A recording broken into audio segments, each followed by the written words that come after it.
أهلا آل قرآني حفظتم آي رحماني وفضلتم تلاوته.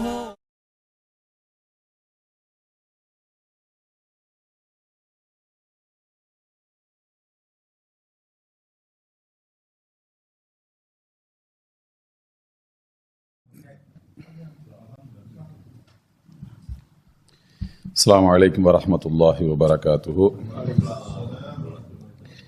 الحمد لله رب العالمين والصلاة والسلام على سيد المرسلين وإمام المتقين وعلى آله وصحبه أجمعين.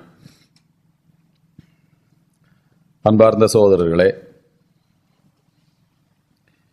இந்த மாலை நேர தொடர் அமர்வில்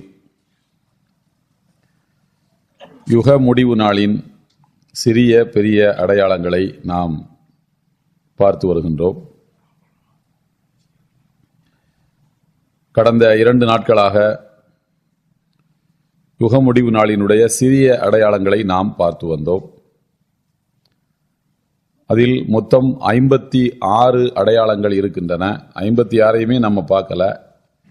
கடைசி ஒரு நாள் பெரிய அடையாளங்களை பற்றி பேசுவதற்காக மிக முக்கியமான அடையாளங்களை பற்றி மட்டும்தான் நாம் கடந்த நாட்களில் பார்த்திருக்கின்றோம். இப்போது நாம் பார்க்க போவது யுக முடிவு நாளின் பெரிய அடையாளங்கள். ரசூலுல்லாஹி ஸல்லல்லாஹு அலைஹி வஸல்லம் அவர்கள் கூறுகின்றார்கள், ஹஸரத் ஹுதைஃபத் இப்னு உஸைதுல் கிஃபாரி ரலியல்லாஹு தஆலா அன்ஹு அவர்கள் அறிவிக்கின்றார்கள், இத்தலா அலைனா அன்-நபியு ஸல்லல்லாஹு அலைஹி வஸல்லம் வ நஹனு நததாக்கர். நாங்கள் ஒரு நாள் பள்ளிவாசலில் உட்கார்ந்து பேசிக் கொண்டிருக்கும் போது ரசூலுல்லாஹி ஸல்லல்லாஹு அலைஹி வஸல்லம் அவர்கள் எங்களிடம் வந்தார்கள். மா ததாக்கரூன், என்ன நீங்கள் பேசிக் கொண்டிருக்கிறீர்கள் என்று கேட்டார்கள். நாங்கள் சொன்னோம், நதுகுரு சா, கியாமத் நாளை பற்றி பேசிக் கொண்டிருக்கிறோம் என்று சொன்னோம். உடனே ரசூலுல்லாஹி ஸல்லல்லாஹு அலைஹி வஸல்லம் கூறினார்கள், இன்னஹா லன் தகூம, இந்த கியாமத் நாள் என்பது வரப்போவதில்லை. ஹத்தா தரவுன கபலஹா அஷர ஆயாத், அதற்கு முன்னர் நீங்கள் 10 அடையாளங்களை பார்க்காமல், 10 அடையாளங்களை நீங்கள் பார்த்த பிறகுதான் கியாமத் வரும் என்று சொல்லிவிட்டு அந்த 10ஐயும் ரசூலுல்லாஹி ஸல்லல்லாஹு அலைஹி வஸல்லம் அவர்கள் வரிசைப்படுத்தி கூறுகின்றார்கள். அப்படி வரிசைப்படுத்தி கூறக்கூடிய நபிமொழிகள் 3 வகையாக இருக்கின்றன. என்ன வரிசையின் அடிப்படையில் இது நடக்கும் என்பது 4 வகையாக சொல்லப்பட்டிருக்கிறது. அதிலே சிலதுல சூரியன் மேற்கு திசையில் உதிப்பது முதலாவது அடையாளம் என்றும், சில அறிவிப்புகளில் துகான் என்கிற புகை, உலகத்தை சூழ்ந்து கொள்ளக்கூடிய துகான் என்கிற புகை முதலாவது அடையாளம் என்றும், சில அறிவிப்புகளில் கிழக்கு திசையில் தோன்றக்கூடிய ஒரு பூமி பிளந்து மனிதர்களை உள்வாங்கிக் கொள்ளக்கூடிய ஒரு நிலநடுக்கம் முதலாவது அடையாளம் என்றும், இவ்வாறு 4 வகையாக அவைகள் கூறப்பட்டிருக்கின்றன. இந்த 4 வகையான அறிவிப்புகளும் எல்லாமே ஹதீஸில் வரக்கூடியவைகள் தான்.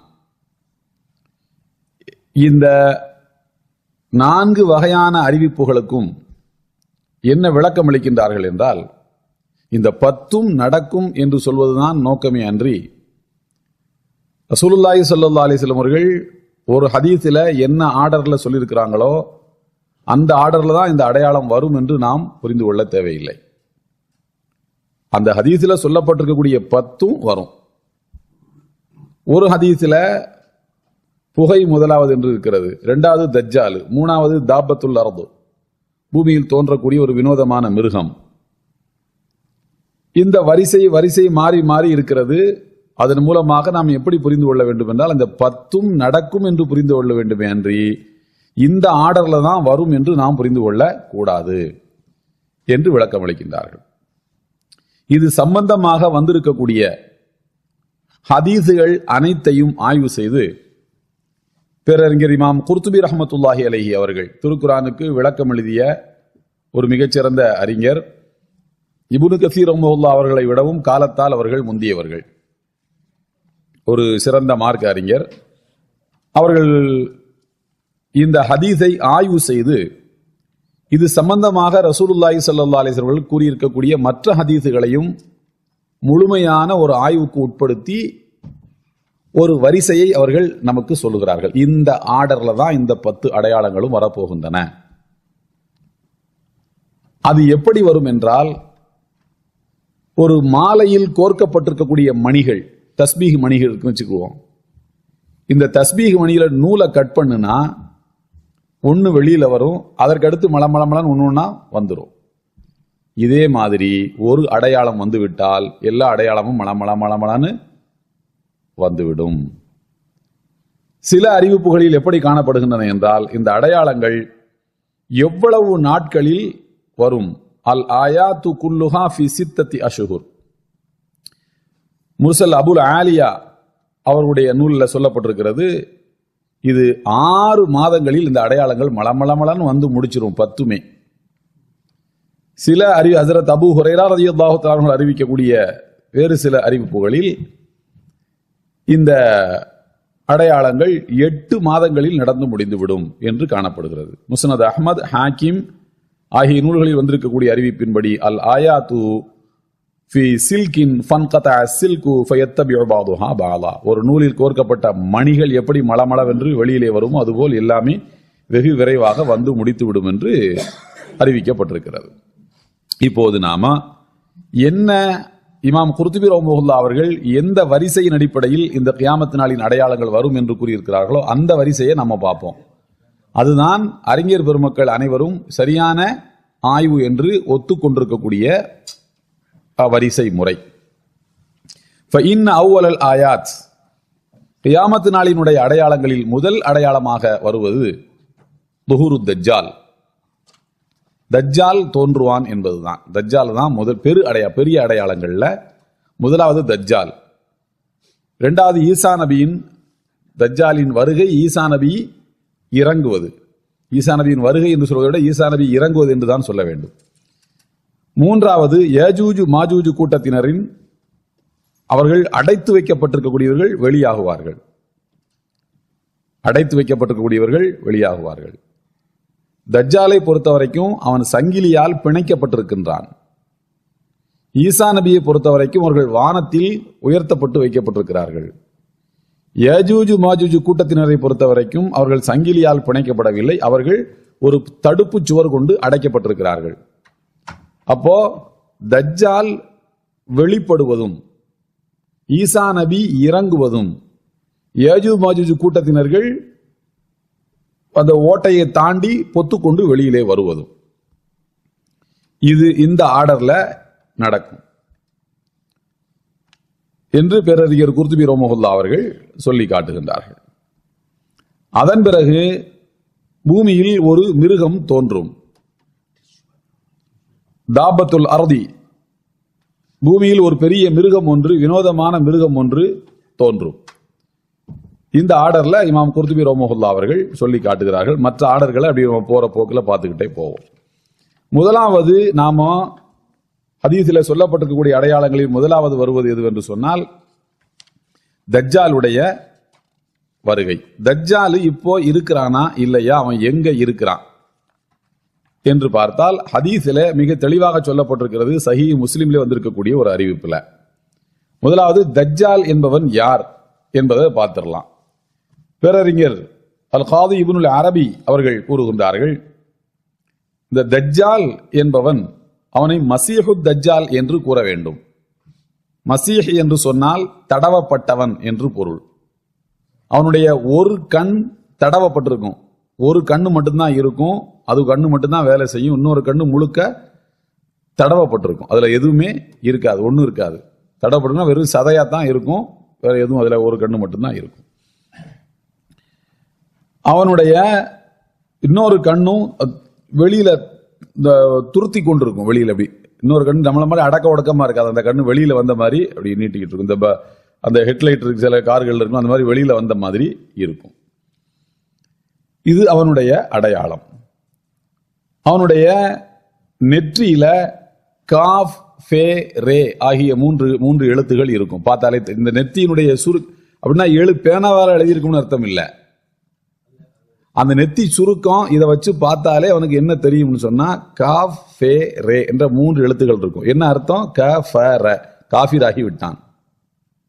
க ஃப ர, காஃபிராகி விட்டான் என்று எழுதப்பட்டிருக்கும். இந்த நெத்தியினுடைய சுருக்கத்திலேயே அப்படி இருக்கும். இந்த தஜ்ஜால் அப்படி தஜல் அப்படின்ற வார்த்தைக்கு என்ன அர்த்தம்னு சொன்னா மூடுவதுன்னு அர்த்தம்.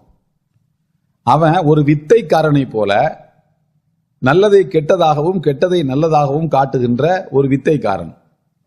மனிதருடைய கண்களுக்கு எதெல்லாம் நல்லதா இருக்கும் அதெல்லாம் தீமையா காட்டுவான், எதெல்லாம் தீமையா இருக்கும் அதெல்லாம் நல்லதா காட்டுவான். எனவே அதை அவன் வந்து யதார்த்தத்தை மறைக்கிறதுனால அவனுக்கு தஜ்ஜால் அப்படின்ற பேரு வந்திருக்கிறது. தஜ்ஜால் என்று சொன்னால் அதிகமாக மறைப்பவன் என்று பொருள். உதாரணத்துக்கு பாருங்கள், கஃபார் அதிகமாக பாவங்களை மன்னிக்கக்கூடியவன் என்ற அர்த்தம். இந்த ஃபஆல் அப்படின்ற அந்த வாய்ப்பாட்டில் வசன்ல வரக்கிறதுக்கு அதிகமாக என்ற அர்த்தம் வரும். அப்போ வந்து அவன் கூடுதலாக மனிதனின் கண்களில் இருந்து யதார்த்தத்தை மறைக்கக்கூடியவன், உண்மைக்கு மாறாக நடந்து கொள்ளக்கூடியவன் என்ற அர்த்தத்தில் அது சொல்லப்படுகின்றது.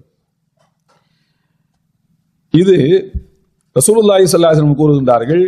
இந்த மாதிரி வரக்கூடிய இந்த பெரிய தஜ்ஜால் இருக்கான் பாருங்க, இவன் தான் கடைசி தஜ்ஜால், இவனுக்கு அப்புறம் தஜ்ஜால் கிடையாது. அப்ப இதுக்கு முன்னால தஜ்ஜால் இருந்திருக்காங்களா? ரசூலுல்லாஹி ஸல்லல்லாஹு அலைஹி வஸல்லம் கூறுகின்றார்கள், இந்த உலகத்துல கடைசி தஜ்ஜாலுடைய வருகைக்கு முன்னால 30 தஜ்ஜால்கள் வருவாங்களாம். 30 தஜ்ஜால்கள் இருந்தா இவனும் மனுஷன் தான், அது நம்மள மாதிரி மனித பிறவிதான். அவன் வினோதமான ஜின்னோ அல்லது வந்து மலக்கு சம்பந்தப்பட்ட நெருப்பால படை அந்த மாதிரிலாம் கிடையாது. இவனும் மனித பிறவிதான், நம்மள மாதிரி மனித பிறவிதான். 30 தஜ்ஜால்கள் தோன்றுவார்கள் அப்படின்னு சொன்னா அவர்கள் வந்து இந்த தஜ்ஜாலுடைய கேரக்டர் அவங்கள்ட்ட இருக்கும், ஆனா அவங்க ஒரிஜினல் தஜ்ஜால் கிடையாது. சாதாரணமா நம்ம வந்து சொல்லுவோம் சைத்தான் அவன் அப்படின்னு சொல்லுவோம். என்ன அர்த்தம்? அவன் சைத்தானா?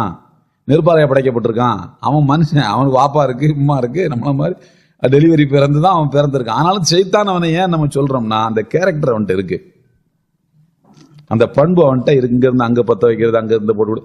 அல்லாவே குர்ஆன்ல என்ன சொல்றான்னா, இன்னல் முபத்திரீன கானு இஹ்வான ஷயாத்தீன், ஊதாரித்தனம் செய்யக்கூடியவர்கள், தேவையில்லாத ஆடம்பர செலவெல்லாம் செய்யக்கூடியவர்கள் ஷைத்தானுடைய சகோதரர்கள்னு சொல்றான். அல்லாவே அப்படித்தான் விமர்சனம் பண்றான். எனவே ஒரு மனிதனுடைய கேரக்டர் அதே மாதிரி இன்னொருத்தன்ட்ட இருந்ததுன்னா என்ன சொல்லுவோம்? சகோதரிகள், 2 பேரும் சகோதரர்கள் மாதிரி அப்படின்னு நம்ம சொல்லுவோமா இல்லையா?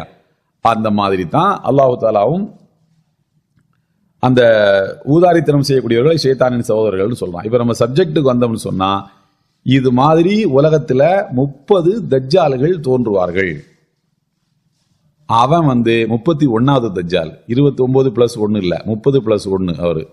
அதுக்கு முன்னாடி 30 பேர் வந்திருப்பாங்க. அந்த 30 பேரும் நம்மள மாதிரி உலகத்துல தொழில் பண்ணிக்கிட்டு வியாபாரம் பண்ணிக்கிட்டு வாழ்ந்து கொண்டிருக்கக்கூடியவர்கள். சில பேர் வந்து மத தலைவர்களா இருந்துகிட்டே பொய்யெல்லாம் சொல்றான்ல, இல்லாத ஏமாத்து வேலை பார்க்கறான், சமுதாயத்தை கூறு போடுறான். இதெல்லாம் தஜ்ஜாலுடைய கேரக்டர்களை அவன் உள்வாங்கினவன் அர்த்தம். இப்ப அரசியல் தலைவர்கள்ல சில பேர் வந்து இவன் எத்தனை பொய் சொல்லியிருக்கான்னு புத்தகம்லாம் போட்டிருக்காங்க. பிரச்சாரத்துல அவர் வந்து பேசின பொய்கள் இது வரைக்கும் 250 பொய் சொல்லியிருக்கிறாரு அப்படின்னு புத்தகமெல்லாம் வந்திருக்கு. நான் யாரை சொல்றேன்னு உங்களுக்கு தெரியல, நம்ம நாட்டில் உள்ளவதான். அப்போ இவர்களை எல்லாம் நாம எப்படி பார்க்க வேண்டியிருக்கு? உலகத்துல மக்கள் தொகை அதிகம் உள்ள கிட்டத்தட்ட ஒரு 140-150 கோடி மக்கள் வாழக்கூடிய பகுதியில ஒருத்தர் பொய் சொல்லிக்கிட்டு இவ்வளவு துணிச்சலா வாழ முடியுதுன்னு சொன்னா, உலகத்துல வாழக்கூடிய மக்கள்ல 700 கோடியில 150 கோடிங்கிறது என்ன கணக்கு வந்துருச்சு? கிட்டத்தட்ட 1/4 கிட்ட வருது. அப்போ இதை பத்தி எல்லாம் ரசூலுல்லாஹ் மீன் பண்ணித்தான் தஜ்ஜால்கள்னு சொல்லியிருப்பாங்கன்னு தனிப்பட்ட முறையில் நான் நினைக்கிறேன். ஒரு உலகத்துல வாழக்கூடிய மக்கள்ல 1/4 4ல் 1 பகுதி மக்களை ஒரு மனிதனுடைய பொய் பாதிக்குதுன்னா, 4ல் 1 பகுதி மக்களை ஒரு மனிதன் பொய் சொல்லி ஏமாற்ற முடியும்னா, அவனை 1400 வருஷத்துக்கு முன்னாடி ரசூலுல்லாஹ் முன்னறிவிப்பு செஞ்சிருக்க வாய்ப்பு இருக்கா இல்லையா? அரபுலகத்தில் நடக்கக்கூடிய சில அழிவு வேலைகளை முன்னறிவிப்பு செய்யும் போது ஒரு 50 கோடி 60 கோடி மக்களை பாதிக்கக்கூடிய ஒரு செய்தியை ரசூலுல்லாஹ் முன்கூட்டியே சொல்லியிருக்கும் போது 180 கோடி மக்களை பாதிக்கக்கூடிய ஒரு மனிதனை பத்தி அல்லது அவனுடைய சேட்டைகளை பத்தி ரசூலுல்லாஹ் முன்னாலே சொல்லியிருக்க வாய்ப்பு இருக்கா இல்லையா? இருக்குங்கிறது தனிப்பட்ட முறையில் என்னுடைய அபிப்பிராயம். வேற எந்த ஸ்காலரும் இதை வந்து சொல்லல, நான் அப்படி நினைக்கிறேன். ரசூலுல்லாஹ் அதெல்லாம் சொல்லியிருக்க வாய்ப்பு உண்டு. சொல்ல போனால் உலகத்தில் அதிகமாக முஸ்லிம்கள் வாழக்கூடிய நாடுகளுடைய பட்டியல்னு பார்த்தா அதுக்கு நம்ம நாட்டுக்கு எத்தனாவது இடம் இருக்கும்? 2வது இடம் கண்டிப்பா இருக்கும். அப்ப இவ்வளவு ஜனத்தொகை முஸ்லிம்களை வஞ்சிக்கக்கூடிய ஒரு மனிதனை, பொய் சொல்லி ஏமாத்தக்கூடிய ஒரு மனிதனை ரசூலுல்லாஹ் முற்கூட்டியே சொல்லியிருக்கிறதுக்கு வாய்ப்பு இருக்கு. எனவே அந்த 30ல் ஒன்றாக அந்த 54 அங்குலத்தை நாம கருதுவதற்கு வாய்ப்பு இருக்கான்னு கேட்டா இருக்குங்கிறது என்னுடைய அபிப்பிராயம். அப்போ தஜ்ஜாலன் சலாசீன தஜ்ஜாலன் கர்தாபன், இந்த ஹதீஸ் முஸ்னத் அஹ்மதுல இடம்பெற்றிருக்கிறது. ஹஜ்ரத் அப்துல்லாஹ் இப்னு உமர் ரலியல்லாஹு தஆலா அன்ஹு அவர்கள் அறிவிக்கின்றார்கள். அப்போ 30 + 1 31, 31வது தஜ்ஜால் தான் பெரிய தஜ்ஜால். ரசூலுல்லாஹி ஸல்லல்லாஹு அலைஹி வஸல்லம் அவர்கள் கூறுகின்றார்கள்,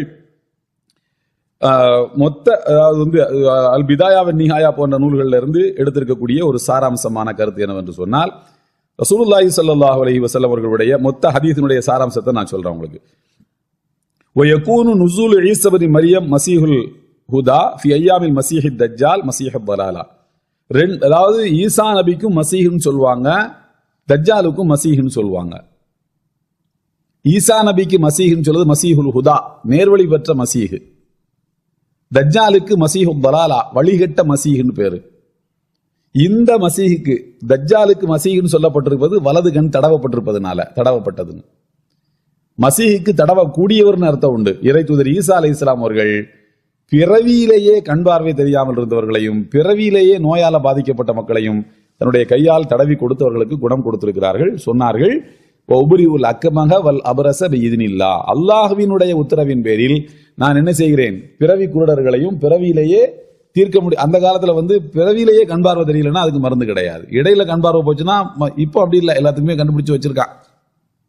அப்ப அந்த மாதிரி நோய்களை கையால தடவி அவர்கள் குணப்படுத்தியதனால் அவருக்கு இறை தூதர் ஈசா அலைஹிஸ்ஸலாம் அவர்களுக்கு மசீஹ், ஈசா மசீஹ் என்று பெயர் சொல்லப்பட்டிருக்கிறது. சரி, இப்போ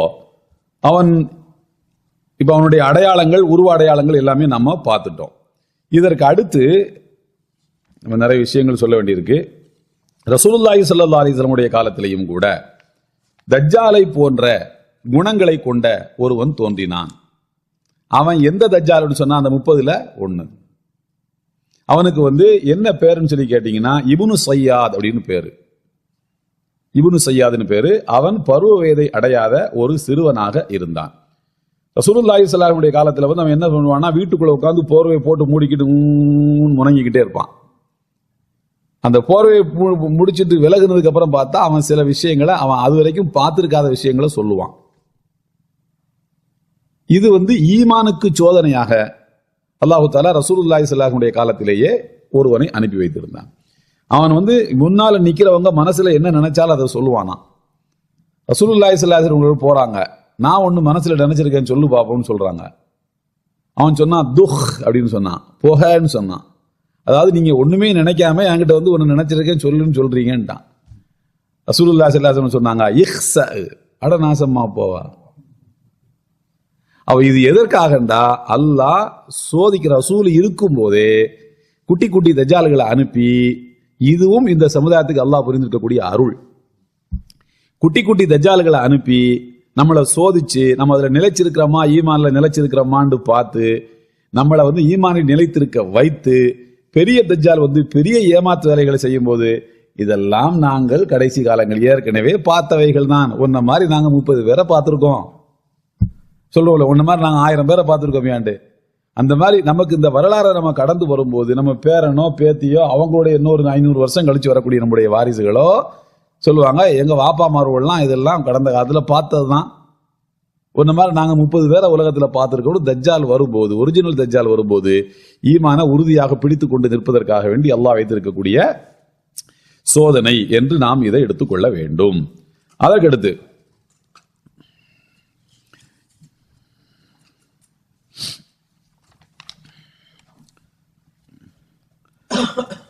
ஹஜ்ரத் ஃபாத்திமா பின்த் கைஸ் ரலியல்லாஹு தஆலா அன்ஹா என்கிற ஒரு நபி தோழர், ஒரு பெண்மணி, சஹாபி பெண்மணி, அவர்கள் அறிவிக்கின்றார்கள், சஹீஹ் முஸ்லிமில் இடம்பெற்றிருக்கிறது. ஒரு நாள் ரசூலுல்லாஹி ஸல்லல்லாஹு அலைஹி வஸல்லம் அவர்கள் தொழுகைக்கு மக்களை வரும்படி அழைக்க சொன்னார்கள். மக்களை தொழுகைக்கு வரும்படி அழைக்கப்பட்டது. மக்கள் எல்லாம் கூட ஸ்பெஷலான ஒரு அழைப்பா இருக்குதே அப்படின்னு சொல்லி மக்கள் எல்லாம் வந்தாங்க. தொழுகை முடிந்ததற்கு பிறகு ரசூலுல்லாஹி ஸல்லல்லாஹு அலைஹி வஸல்லம் அவர்கள் ஃபாத்திமா பின்த் கைஸ் சொல்றாங்க, நான் வந்து பெண்களுடைய சஃப்ல முதல் ஆளா நான் தான் இருந்தேன். ஆண்களுக்கு அடுத்து பெண்களுடைய சஃப்ல நான் தான் முதல் ஆளா இருந்தேன். ரசூலுல்லாஹி ஸல்லல்லாஹு அலைஹி வஸல்லம் தொழுகையை முடித்ததற்கு பிறகு ஜலஸ அலல் மெம்பர்ல ஏறி உட்கார்ந்தாங்க. அவருடைய முகத்துல ஒரு மகிழ்ச்சி தெரிந்தது. சந்தோஷமா அவங்க மெம்பர்ல ஏறி உட்கார்ந்தார்கள். ஃபகால சொன்னார்கள், ல யல்ஸம் குல்லு இன்சானின் முஸல்லாஹு, தொழுது முடித்து விட்ட ஒவ்வொரு தொழுகையாளியும் அதே இடத்தில் அப்படி இருங்கள், யாரும் வெளியில போகாதீங்கன்னு சொன்னாங்க. ஒரு முக்கியமான விஷயம் இருக்கு, அதுக்கு தான் ஸ்பெஷலா அவங்களை கூப்பிட்டுருக்கேன், யாரும் வெளியில போகக்கூடாது, அப்படி இருங்க. பிறகு சொன்னார்கள், ததுரூன லிமா ஜமாத்துக்கும், நான் ஏன் உங்களை இங்கே ஒன்று திரட்டி இருக்கின்றேன் தெரியுமா என்று கேட்டார்கள். அல்லாஹு ரசூலுஹு அலம், எங்களுக்கு தெரியாது, அல்லாஹ்வுக்கு உடைய திருத்துதற்கும் தான் இதை பற்றி உள்ள விளக்கம் தெரியும் என்று சஹாபாக்கள் சொன்னவுடன் நபிகள் நாயகம் ஸல்லல்லாஹு அலைஹி வஸல்லம் சொன்னார்கள், வல்லாஹி இன்னி வல்லாஹி மா ஜமாத்துக்கும் லி ரக்பத்தி வலா லி ரஹ்பா, நரகத்தை பற்றி எச்சரிக்கை செய்வதற்கோ சொர்க்கத்தை பற்றி ஆர்வம் ஊட்டுவதற்கோ நான் உங்களை இங்கே கூப்பிடவில்லை. வேறொரு முக்கியமான விஷயம் இருக்கு. வலாக்கின் ஜமாத்துக்கும் லி அன்ன தமீமத் தாரி கான ரஜுலன் நஸ்ரானியன் ஃபஜாஅ ஃபபாயா வஅஸ்லம வஹத்தனி ஹதீதன். தமீமுத் தாரி என்கிற ஒரு மனிதர், அவர் நஸ்ரானியாக அவர் இருந்தார். என்னை சந்தித்து என்னிடத்திலே கை கொடுத்து இஸ்லாத்தை அவர் ஏற்றுக்கொண்டார். ஏற்றுக்கொண்டதற்கு பிறகு எனக்கு ஒரு செய்தியை சொன்னார். அந்த செய்தி வாஃபக்கல்லதி குந்து ஹத்தீசுக்கும் மஸீஹ் தஜ்ஜால், தஜ்ஜாலை பற்றி ஏற்கனவே உங்களுக்கு நான் சொல்லி இருக்கக்கூடிய செய்திகளோடு அவர் சொல்லக்கூடிய செய்தி ஒத்து போகுது. இப்ப நான் மட்டும்தானே சொல்லிக்கிட்டு இருக்கேன் உங்கள்ட்ட தஜ்ஜால். தமீமுத்தாரி இப்பதான் இஸ்லாத்துக்கு வந்திருக்கிறாரு, அவர் ஒரு செய்தியை சொல்றாரு, அது நான் உங்களுக்கு ஏற்கனவே சொன்ன செய்திக்கு ஒத்து செல்லக்கூடியதாக இருக்கிறது.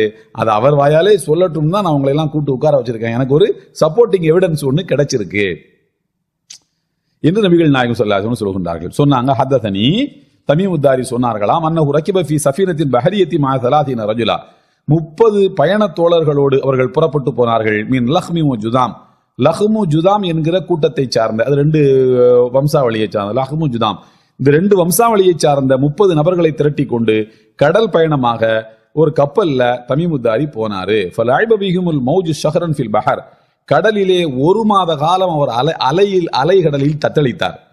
1 மாத காலம் உண்டு போன சாப்பாடை வச்சு அவங்க அட்ஜஸ்ட் பண்ணிக்கிட்டாங்க. 1 மாத காலம் கடல்லையே அவங்க தத்தளிச்சாங்க. சும்மா ருஃபௌ இலா ஜஸீரத்தின் ஃபில் பஹர், கடல்ல ஒரு தீவுல போய் அவர்கள் தீவுக்கு போய் அவர்கள் இறங்க வேண்டிய நிலை ஏற்பட்டது. ஹத்தா மக்ரிப ஷம்சி, அதாவது ரொம்ப மேற்கு திசையில் இருக்கக்கூடிய ஒரு தீவுல. ஃபஜலசூ ஃபீ அக்ரபி ஸஃபீனத்தி ஃபதஹலுல் ஜஸீரா, கப்பலை நிப்பாட்டி வச்சுக்கிட்டு அவங்க ஒரு தீவுல அவங்க ஒதுங்குறாங்க. அங்கே ஃபலகியத்துஹும் தாபத்துன் அஹ்லபு கஸீரு ஷார் லா யதுரூன மா கபலஹு மின் துபரிஹி மின் கஸரத்தி ஷார், ஒரு வினோதமான மிருகம் அவர்களுக்கு முன்னால் தோன்றியது. அந்த மிருகம் ரொம்ப முடிகள் அடர்த்தியா இருந்துச்சு. எந்த அளவுக்கு முடி அடர்த்தியா இருக்குன்னா முன்பாகம் எது பின்பாகம் எதுன்னு கண்டுபிடிக்க முடியாத அளவுக்கு முடி அடர்த்தியா இருந்துச்சு. உடனே நாங்க 30 பேரும் மிரண்டு போய் நீ யாருன்னு கேட்டோம்.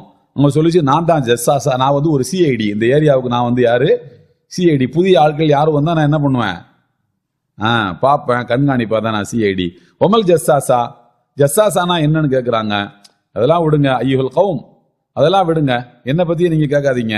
நீங்க எல்லாம் ஒன்னா வந்துட்டீங்களா, இன்தலிகு இலா ஹாதர் ரஜுலி ஃபி தியர் ஃபைன்னஹு இலா கபரிக்கும் பில் அஷ்வாக், நீங்க நான் ஒரு மனிதரை காட்டுறேன், உள்ள ஒரு ஆள் இருக்காரு, அவரை போய் நீங்க பார்க்கணும். அவர் உங்களை மாதிரி ஆட்களை சந்திக்கிறதுல ரொம்ப ஆர்வமா இருக்கிறாரு, உங்களை மாதிரி ஆட்களை சந்திக்கிறதுல ரொம்ப ஆர்வமா இருக்காரு, உள்ள போய் சொன்னோம். உடனே நாங்க எல்லாம் உள்ள போனோம். உள்ள போனா அங்க ஒரு பயங்கரமான உருவம், ஃபைதன் ஃபீஹி ஆதமு இன்சானின் ஹுல்க், ஆதமு இன்சானின் ஹல்கன் வஷதஹு வசாகன், ஒரு பயங்கரமான தோற்றத்துல ஒருத்தர் இருக்கிறாரு, மனித உருவத்துல தான் ஒருத்தர் இருக்கிறார். அவரை ஒரு மிக கடுமையாக அவர் கட்டி போடப்பட்டிருக்கின்றார். அவருடைய கைகள் எல்லாம் அப்படி விலங்கிடப்பட்டு கழுத்தோட சேர்த்து ஒரு கையை ஏதோ குற்றவாளியை கட்டி போட்ட மாதிரி கட்டி போட்டு வைக்கப்பட்டிருக்கிறது. இல்ல அவன் மாபேன ருக்பத்தைஹி இலா காபைஹி பில் ஹதீத், அது மாதிரி முழங்காலு இந்த இதெல்லாம் காலும் சேர்த்து கட்டி போடப்பட்டிருக்கிறது. இப்ப நாங்கள்லாம் கேட்டோம், நீங்க யாருன்னு கேட்டோம். அவர் சொன்னாரு, கது கதர்த்தும் அலா ஹபரி ஃபஅக்பிரூனி மா அன்தும், என்னதான் நீங்க பாத்துட்டீங்கல்ல, நான் என்னை விடுங்க, உங்களை பத்தி நீங்க சொல்லுங்க, நீங்க யாரு. நஹனு உனாசு மினல் அரப், நாங்க அரபு நாட்டை சார்ந்தவர்கள். ரகிப்னா ஃபீ சஃபீனத்தின் பஹரியா, ஒரு கப்பல்ல வந்தோம், அந்த மாதிரி மாட்டிக்கிட்டோம். கடைசியில் உங்களை நாங்க ஷார்ட்டா சொல்றோம் உங்களுக்கு. ஒரு ஆளு ஜஸ்ஸாசான்னு சொன்னாரு, உள்ள போச்சுனாரு, நாங்க உள்ள பார்த்திருக்கோம், இப்ப நாங்க உங்க முன்னால் நிக்கிறோம், இது விஷயத்த சொல்லுங்க. உடனே அவர் கேட்கிறாரு, அக்பிரூனி அன் நஹ்லி பைசான், பைசான் என்கிற ஒரு பேரித்த மர தோட்டம் இருக்கிறது. அந்த பேரித்த மர தோட்டத்துல அது எப்படி இருக்கு, நல்லா விளையுதா அதுல அப்படின்னு கேட்கிறாரு. உடனே ஆமா நல்லா விளையுதே, அந்த பேரித்தமர தோட்டம் நல்லா கனிகளை கொடுக்குதே. அவர் சொன்னார், ஆமா இன்னும் யூசிக்கும் அல்லா துஸ்மார், அந்த பேரித்தமர தோட்டம் நல்ல விளைச்சலுக்கு பேர் போன ஒரு பேரித்தமர தோட்டம். அந்த தோட்டத்துல நல்லா கனிகள் காய்ச்சிக்கிட்டு இருக்கு, இது வரைக்கும் நீங்க அனுபவிச்சுக்கிட்டு இருக்கீங்க பாருங்க. அந்த தோட்டம் ஒரு நாள் ஒரு பழத்தை கூட தராது. உதாரணத்துக்காக சொல்றேன். கேரளாவிலையும் இலங்கையிலையும் தேங்காய் மரமே இருக்காதுன்னு சொன்னா எப்படியோ அந்த மாதிரி. அதான் அங்க வாழ்வாதாரம். ஒரு நாள் அங்க இல்லாம போனா நம்ப முடியுமா? அந்த மாதிரி ஒரு செய்தியை சொல்றாரு. சரி, அஹ்பிரூனி அம் புஹைரத்து தபரியா. புஹைரா தபரியான்னு சொல்லி ஒரு பெரிய நதி இருக்கிறது. புஹைரான் அதுக்கு பேர். புஹைரான சின்ன கடல், குட்டி கடல் என்று சொல்லக்கூடிய அளவுக்கு ஒரு பெரிய நதி எப்படி இருக்கு அப்படின்னு கேட்கிறாரு. இவருக்கு அந்த ஏரியாவுக்கு சம்பந்தமே இல்லை. கேட்கிறாரு, ஐயு ஷானிஹா தஸ்தஃபர் ஹல்ஃபிஹாமா, தண்ணி இருக்குதா அதுல? ஆமா வழக்க போல இல்ல, தண்ணி நிறைய போய்கிட்டு இருக்குது. இவர் சொல்றாரு, அம்மா இன்னமா ஆஹா யூசிக்கும் அல்ல ஐயது ஹப், அந்த தண்ணி வத்தி போயிடும். அதுக்கு அஹ்பிரூனி அன் ஐன் ஜுகர், ஜுகர் என்கிற நீரூற்றை பற்றி சொல்லுங்கள், அந்த நீரூற்று எப்படி இருக்குதுன்னு. ஆமா நீரூற்று நல்லா இருக்குது. ஹல்ஃபில் ஐனி மாஉன் வஹல் யஸ்ரவஹு பிமாஇல் ஐன், அந்த தண்ணீரை எடுத்து மக்கள் எல்லாம் விவசாயம் பண்றாங்களா, நீரூற்று நல்லா வருதான்னு கேட்கிறேன். ஆமா ஆமா நல்லா தண்ணி வருது என்று. உடனே அவர் சொல்றாரு, அந்த தண்ணி வந்து சரி அதை விடுங்க. அஹ்பிரூனி அன் நபியில் அமீன் மா ஃபஅல், அன் நபியில் உம்மியின், எழுத படிக்க தெரியாத ஒரு சமுதாயத்துக்கு அனுப்பப்பட்ட ஒரு நபி வந்துட்டாரா அப்படின்னு கேட்கிறாரு அவரு. மா ஃபஅல், அவர் என்ன செய்யறாருன்னு. ஆமா கது ஹரஜ மின் மக்கா வ நஸல யத்ரிப், மக்காவில் அவர்கள் அனுப்பப்பட்டு எதிரிப் என்கிற மதீனாவுக்கு ஹிஜ்ரத் பண்ணியும் வந்துட்டாங்க அப்படின்னு. காத்தலஹுல் அரப், ஆமா அரபுகள் அவரோட சண்டை போடுவாங்களே, சண்டையெல்லாம் போடுறாங்களா? அரபுகள் சும்மா விட்டு வைக்க மாட்டாங்க அவரை, சண்டையெல்லாம் போடுறாங்களா? ஆமா சண்டையெல்லாம் போடுறாங்க. கால கைஃப சனாபிஹிம் அப்படின்னு சொல்லி இப்படி எல்லா விவரத்தையும் அவர் கேட்கிறார். கேட்டுட்டு கடைசியாக அவர் வந்து கடைசி சப்ஜெக்டுக்கு வந்துருவோம்.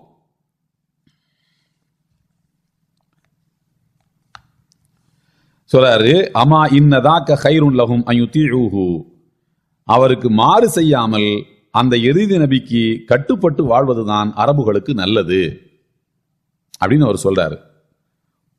இன்னி முஹ்பிருக்கும் அன்னி, இப்போது நான் என்னை பற்றி சொல்றேன். நீங்க உங்களை பத்தி எல்லா வரமும் கரெக்டா சொல்லிட்டீங்க, இப்போது நான் என்ன பத்தி உங்களுக்கு சொல்றேன். இன்னி, நான் தான் மசீஹ் தஜ்ஜாலு, நான் தான்.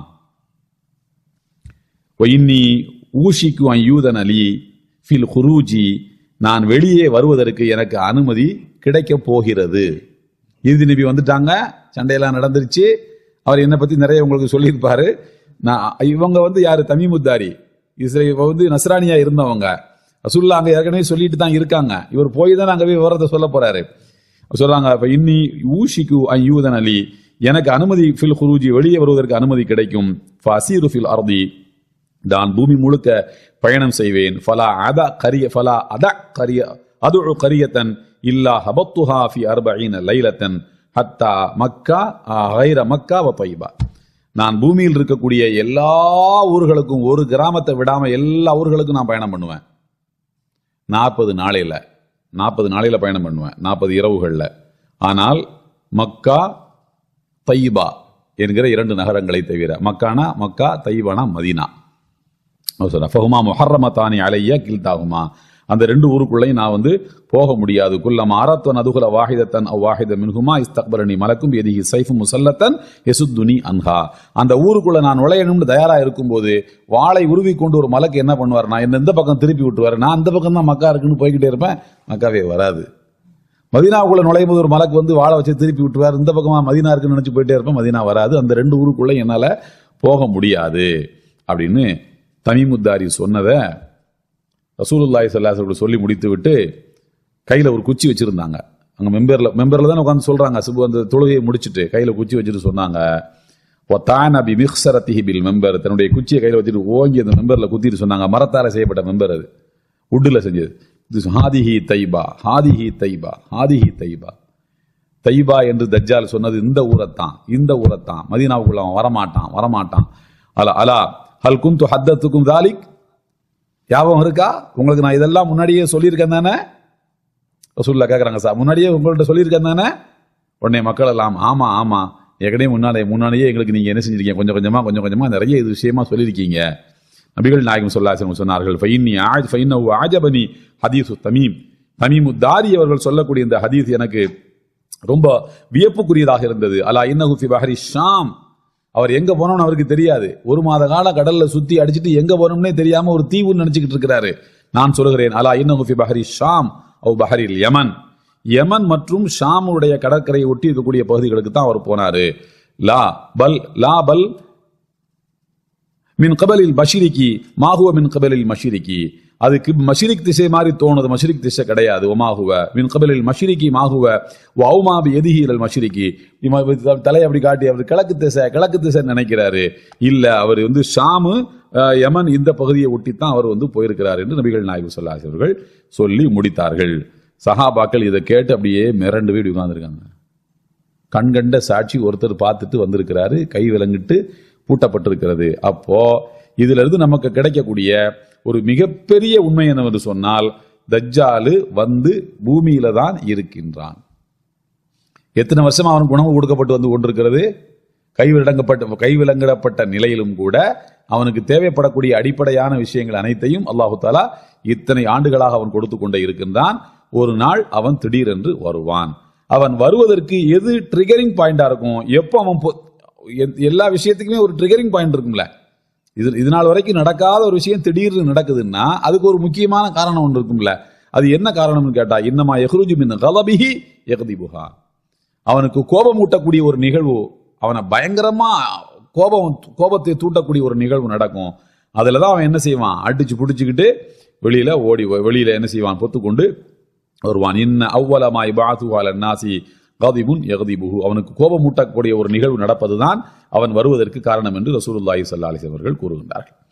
அடுத்து தஜ்ஜாலுடைய குழப்பம். அவன் என்ன செய்வான், என்ன செய்வான்னு கேட்கும்போது ரசூலுல்லாஹி ஸல்லல்லாஹு அலைஹி வஸல்லம் கூறுகின்றார். ஹஜ்ரத் ஹுதைஃபா ரலியல்லாஹு அன்ஹு அறிவிக்கிறார்கள், முஸ்னத் அஹ்மது முஸ்லிம் ஆகிய நூல்களில் இடம்பெற்றிருக்கிறது. லஃபித்னத்து பாதிக்கும் அஹ்வஃபு இன்தி மின் ஃபித்னத்தி தஜ்ஜால். தஜ்ஜாலினால ஏற்படக்கூடிய குழப்பம் தான் உங்களுக்கு பயங்கரமான குழப்பம் என்று நான் நினைக்கின்றேன். வல யன்ஜு அஹதும் மிம்மா கபலஹா இல்லா நஜா மின்ஹா வமா மனாத் ஃபித்னத்தன் முந்து கானத் துன்யா ஸகீரத்தன் வலா கபீரத்தன் இல்லா லிஃபித்னத்தி தஜ்ஜால். தஜ்ஜாலுடைய குழப்பம் தான் உலகத்தில் இதுவரைக்கும் இருக்கக்கூடிய எல்லா குழப்பங்களை விடவும் உங்களை மிகவும் அச்சுறுத்தக்கூடிய ஒரு குழப்பமா இருக்கும். அவன் என்னதான் பண்ணுவான் அப்படின்னு சொல்லி கேட்டா, அவன் எது சரியானதோ அதை தவறானது என்றும், எது தவறானதோ அதை சரியானது என்றும் அவன் சொல்லுவான். இதற்கு ஏகப்பட்ட விளக்கங்களை சொல்லுகின்றார்கள். குட்டி குட்டி தஜ்ஜால்கள் இந்த உலகத்துல எப்படி நம்மை ஏமாற்றினார்களோ அது எல்லாமே ட்ரையல் தான். பொய்ங்கிறது என்னது? உண்மையிலேயே வீழ்ச்சி தரக்கூடியது. உண்மை என்பது என்ன? உண்மையிலேயே வாழ வைக்கக்கூடியது. ஆனா மனிதன் என்ன நினைக்கிறான், பொய்யை சொன்னா தப்பிச்சுக்கலாம். இது உலகத்துல தஜ்ஜால்கள் நமக்கு பழக்கப்படுத்தக்கூடியவைகள். பொய்யை சொல்லி ஆட்சியவே பிடிக்கிறான், பொய்யை சொல்லி மக்கள் மனங்களை கவர்றான். ஆனால் உண்மையின் பக்கம் நிலைத்திருப்பது இடைக்காலத்தில் அவனுக்கு என்ன செய்யலாமே தவிர, சில இழப்புகளை தரலாமே தவிர உண்மைதான் நிரந்தரமானது.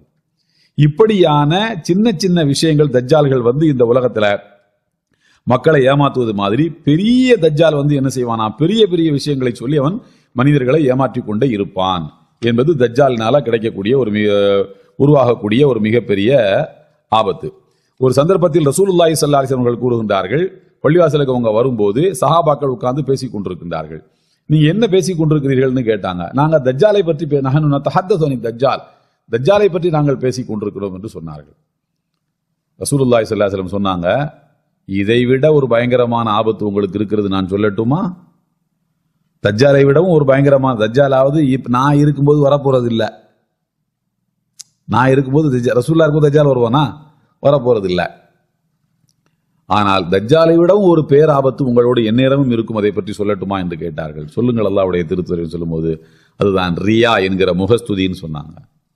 பிறர் பாராட்டுவதற்காக அமல்களை செய்வது, பிறர் உலகத்தில் புகழ்களை பெறுவதற்காக வேண்டி நல்ல காரியங்களில் இருவது, அல்லாஹ்வுக்காக இந்த காரியங்களை செய்வதுதான் ரியாவுக்கு எதிரானது. புகழுக்காகவும் புகழ்ச்சிக்காகவும் செய்வது தஜ்ஜாலை விடவும் பேராபத்து மிக்கது. தஜ்ஜாலாவது ஒரு குறிப்பிட்ட காலம் மட்டும்தான் வருவான், அதோட அவனுடைய ஆதிக்கம் என்ன செஞ்சு முடிஞ்சு போய் ஈசா அலைஹிஸ்ஸலாம் வந்தாங்கன்னா தஜ்ஜால் கதை முடிஞ்சு போச்சு. ஆனால் இது அப்படி அல்ல, எந்நேரமும் உங்களோடு இருந்து கொண்டே இருக்கும் என்று ரசூலுல்லாஹி ஸல்லல்லாஹு அலைஹி வஸல்லம் அவர்கள் கூறுகின்றார்கள். அது எந்த இடம், அது அல்லாஹ்வே அறிந்தவனாக இருக்கின்றான். அது பற்றிய குறிப்புகள் ஏராளமாக சொல்லப்பட்டிருக்கின்றன. நம்ம மற்ற அடையாளங்களையும் நாம இன்ஷா அல்லாஹ் இப்போது வரிசையா பார்க்க போறோம். அடுத்து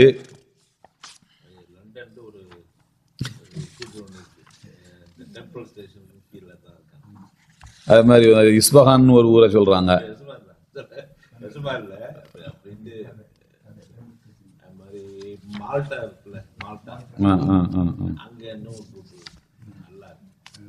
இரண்டாவது முக்கியமான அடையாளம், இது முதல் அடையாளம்.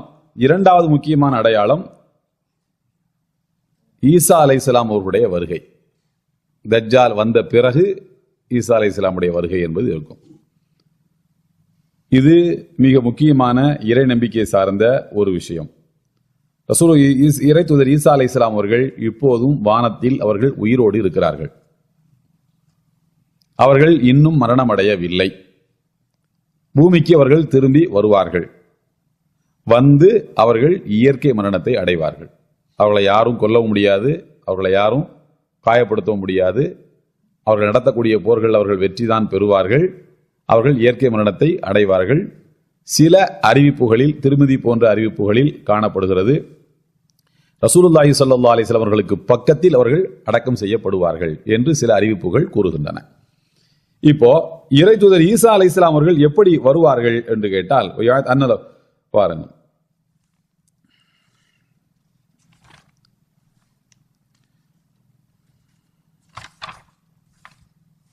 நிறைய ஹதீஸுகள் எல்லாத்தையும் எடுத்து போட்டு கடைசியில் அதனுடைய ஜூஸை சொல்றாங்க. இந்த ஹதீஸ் முத்தவாத்திர் என்கின்ற தரத்தை அடைந்திருப்பது, அதாவது ஹதீஸுகளில் உயர்ந்த தரமாக இருக்கக்கூடிய ஒரு ஹதீஸ் என்று இது ஹதீஸுகளை வல்லுநர்களால் முடிவு செய்து வைக்கப்பட்டிருக்கிறது. அவர்கள் எப்படி வருவார்கள் என்று சொல்லி கேட்டால், நம்ம ஏற்கனவே சொல்லியிருக்கோம். எதுல? டமாஸ்கஸ், சிரியாவில் இருக்கக்கூடிய டமாஸ்கஸ் நகரத்தில் இருக்கக்கூடிய வெள்ளை மினாரா பள்ளிவாசலுக்கு அருகில் அவர்கள் இறங்குவார்கள். அப்படி வருகின்ற போது ஃப்ரெஷ்ஷா, அப்பதான் குளிச்சுட்டு வந்த மாதிரி வருவாங்க. தலைமுடியிலிருந்து இப்படி திரும்பினா சொட்டு சொட்டா தண்ணி வடியும், இப்படி திரும்பினா சொட்டு சொட்டா தண்ணி வடிகிற மாதிரி இருக்கும். ஆனா தண்ணி அல்ல, ஈரம் இருக்காது. அவ்வளவு ஃப்ரெஷ்ஷா இருப்பாங்களாம். அவ்வளவு அழகா இறை தூதர் ஈசா அலைஹிஸ்ஸலாம் அவர்கள் இருப்பார்கள். வருகின்ற போது 2 மலக்குமார்களுடைய தோளில் கையை போட்டுக்கொண்டு அவர்கள் நம்ம அந்த குங்குமப்பூ கலரில் ஆடை அணிந்தவர்களாக, அந்த ஆடைக்கும் அவருடைய நிறத்துக்கும் அவ்வளவு அழகா அவங்க இருப்பாங்க. அவ்வளவு ரொம்ப அழகுமிக்க ஒரு மனிதராக இருப்பார்கள். ரசூலுல்லாஹி ஸல்லல்லாஹு அலைஹி வஸல்லம் கூறுகின்றார்கள், என்ஸில் ஈஸா இப்னு மரியம், ஈசா அலைஹிஸ்ஸலாம் அவர்கள் என்ன செய்வாங்க அப்படின்னு கேட்டீங்கன்னா, ஃபயக்துலுல் ஹின்ஸீர், உலகம் முழுக்க இருக்கக்கூடிய பன்றிகளை அவர்கள் கொலை செய்வார்கள். பன்றிகள் வாழ்வதற்கான இனிமேல் நியாயமான காரணம் இல்லை. வயம்ஹு ஸலீப், சிலுவையை அவர்கள் அழிப்பார்கள். தன்னுடைய நினைவாக வைத்து வணங்கப்பட்டு வருகின்ற சிலுவையை அவர்கள் உடைப்பார்கள். அதன் மூலமாக இது என்னுடைய சின்னம் அல்ல, இது கடவுளின் சின்னம் அல்ல என்று உணர்த்துவார்கள். பன்றிகளை ஏன் கொல்ல வேண்டும் என்றால், அதுதான் அவர்களை வணங்கக்கூடிய மக்களால் அதிகமாக உண்ணப்படுகின்ற உணவாக அந்த உணவு இருப்பதனால் அதை அவர்கள் கொலை செய்வார்கள். وَتَجْمَعُ لَهُ الصَّلَاةُ وَيُعْطَى الْمَالَ حَتَّى لَا يُقْبَلْ وَيَضَعُ الْخَرَاجَ. உலகத்தில் எங்கேயுமே எந்த வரி, டாக்ஸே கிடையாது. வரி இல்லாத ஒரு ஆட்சி. ஈசா அலைஹிஸ்ஸலாம் அவர்கள் வரி இல்லாத ஒரு ஆட்சியை தருவார்கள். செல்வம் கொளிக்கும். அந்த செல்வத்தை யாரிடத்திலாவது கொண்டு போய் கொடுத்தால் அவர்கள் அதை வாங்க மாட்டார்கள். என்கிட்ட நிறைய காசு இருக்கு, உனக்கு வேணும்னா சொல்லு என்று சொல்வார்கள். அந்த சமயத்தில் ரசூலுல்லாஹி ஸல்லல்லாஹு அலைஹி வஸல்லம் கூறுகிறார்கள், யாரெல்லாம் ஈசா நபியை கடவுளாக கருதி வணங்கி கொண்டிருந்தார்களோ, அவருடைய தாயாரை வணங்கி கொண்டிருந்தார்களோ, அவர்கள் அனைவருமே ஈசா நபியை அல்லாஹ்வுடைய தூதர் என்று ஒப்புக்கொள்வார்கள். ஈசா நபியே நேரில் நான் கடவுள் கிடையாது, எங்க அம்மா கடவுள் கிடையாது என்று சொன்னதுக்கு அப்புறமாக அவர்கள் மறுப்பதற்கு வாய்ப்பு இல்லாமல் ஈசா நபி அல்லாஹ்வுடைய அடிமை என்றும் இறை தூதர் என்றும் அவர்கள் ஏற்றுக்கொள்வார்கள். அல்லாஹ் அருள்மறையாம் திருக்குறளிலே சொல்கின்றான், சூரத்து நிசாவில் நினைக்கிறேன், அஹ்லில் கிதாபி இல்லா லயுமினன் நபிஹி கப்ல மௌத்திஹி. அஹ்லுல் கிதாபுகள் யாரும் இருக்க மாட்டார்கள் ஈசா நபி இயற்கை மரணம் அடைவதற்கு முன்னால் அவர்களை ஈமான் கொள்ளாமல் இருக்க மாட்டார்கள். எல்லாரும் ஈமான் கொண்டு விடுவார்கள். யௌமல் கியாமத்தி யகூனு அலைஹிம் ஷஹீதா, மறுமை நாளில் இந்த ஈசா நபி அவர்களுக்கு சாட்சி சொல்லக்கூடியவர்களாகவும் இருப்பார்கள். யா அல்லாஹ், இவர்கள் எல்லாம் என்ன நம்பி ஏற்றுக்கொண்டவங்க, ஈசா நபியினுடைய வரக்கூடிய காலகட்டங்களில் கிறிஸ்தவர்களாக வாழ்ந்து கொண்டிருக்கக்கூடியவர்கள் அவர்களை ஈமான் கொண்டு விடுவார்கள். அதுக்கு முன்னால வாழ்ந்தவங்க நம்பி இருக்க மாட்டாங்க. இப்போ இனி எந்த வகையான கிறிஸ்தவன் என்று கேட்கும்போது ஈசா நபி அவர்கள் அல்லாஹ்ட்ட சொல்வாங்களாம், யகுனு அலைஹிம் ஷஹீதா, அவர்களுக்கு சாட்சி சொல்லக்கூடியவர்களாக இறைத்தூதர் ஈசா அலைஹிஸ்ஸலாம் அவர்கள் இருப்பார்கள். அவங்க ஹஜ்ஜுக்கு போவாங்க, உம்ராவுக்கு போவாங்க. சில அறிவிப்புகள்ல ரெண்டையும் சேர்த்து செய்வாங்க அப்படின்னு இருக்கு. ஹஜ் உம்ராவும் சேர்ந்த மாதிரி ஒரே பயணத்தில் அவர்கள் மேற்கொள்வார்கள் என்று காணப்படுகிறது. அதே போல அவர்களை தொழ வைக்க சொல்லி மஹ்தி அலைஹிஸ்ஸலாம் அவர்கள் சொல்லும் போது இல்ல நீங்க தான் தொழ வைக்கணும் இறைத்தூதர் ஈசா அலைஹிஸ்ஸலாம் அவர்கள் சொல்லி விடுவார்கள் என்பதையும் நேற்றைக்கு நாம பார்த்தோம். இது ஈசா அலைஹிஸ்ஸலாமுடைய வருகையை பற்றி இருக்கக்கூடிய ஹதீஸ். அதற்கடுத்து ஈசா அலைஹிஸ்ஸலாம் அவர்கள் இந்த உலகத்துல செய்யக்கூடிய வேலை என்ன என்று சொன்னது பண்டிகை இதெல்லாம் தருவது. அதற்கடுத்து இன்னொரு முக்கியமான வேலை இருக்கு. ரசூலுல்லாஹி ஸல்லல்லாஹு அலைஹி வஸல்லம் கூறுகின்றார்கள், சஹீஹ் முஸ்லிமில் இடம்பெற்றிருக்கிறது, லா தகூமு ஸாஅத்து ஹத்தா யன்ஸில ரூமு பில் அமாகி அவ் பிதாபிக் ஃபயக்ருஜு இலைஹிம் ஜைஷும் மினல் மதீனா மின் கியாரி அஹ்லில் அர்தி யௌமைதின் ஃபைதா தஸாஃபு காலத்தி ரூம். ஒரு பெரிய ஹதீஸ். அதில் ரசூலுல்லாஹி ஸல்லல்லாஹு அலைஹி வஸல்லம் என்ன சொல்கிறார்கள் என்று கேட்டால், ஈசா அலைஹிஸ்ஸலாம் அவர்கள் உலகமெங்கும் குழப்பத்தை ஏற்படுத்தி வந்த தஜ்ஜாலை அவர்கள் தன்னுடைய கையால் கொலை செய்வார்கள். உலகமெங்கும் வாழக்கூடிய மக்கள் எல்லாத்தையும் வழிகெடுத்த தஜ்ஜால யார் அவனுக்கு இறுதி முடிவு கட்டுவார்கள் அப்படின்னு சொல்லி கேட்டா இறைத்தூதர் ஈசா அலைஹிஸ்ஸலாம் அவர்கள் தான். ஃபயந்தலிகு யஅதி லுத்தன், அது பாபுல் லுத் என்ற ஒரு இடம் இருக்கிறது. அந்த பாபுல் லுத் என்கின்ற இடத்தில் வைத்து ஈசா அலைஹிஸ்ஸலாம் அவர்கள் தஜ்ஜாலை கொலை செய்வார்கள். ஃபயக்துலு ثم يلبس عيسى في الارض 40 سنه இமாமன் ஆதிலன் வஹகமன் முக்ஸிதா. தஜ்ஜால் கொல்லப்பட்டதற்கு பிறகு இறைத்தூதர் ஈசா அலைஹிஸ்ஸலாம் அவர்கள் 40 ஆண்டுகள் வாழ்வார்கள் ஹதீஸில் இருக்கு. 40ன்னு சொல்லப்பட்டிருக்குது. 40 மாசமா 40 வருஷமா என்று கேட்டால் சில அறிவிப்புகள்ல 40 வருஷம்னு சொல்லப்பட்டிருக்கு. இந்த உலகத்தை விட்டு அவர்கள் மறையும் போது ஈசா நபிக்கு வயசு என்ன?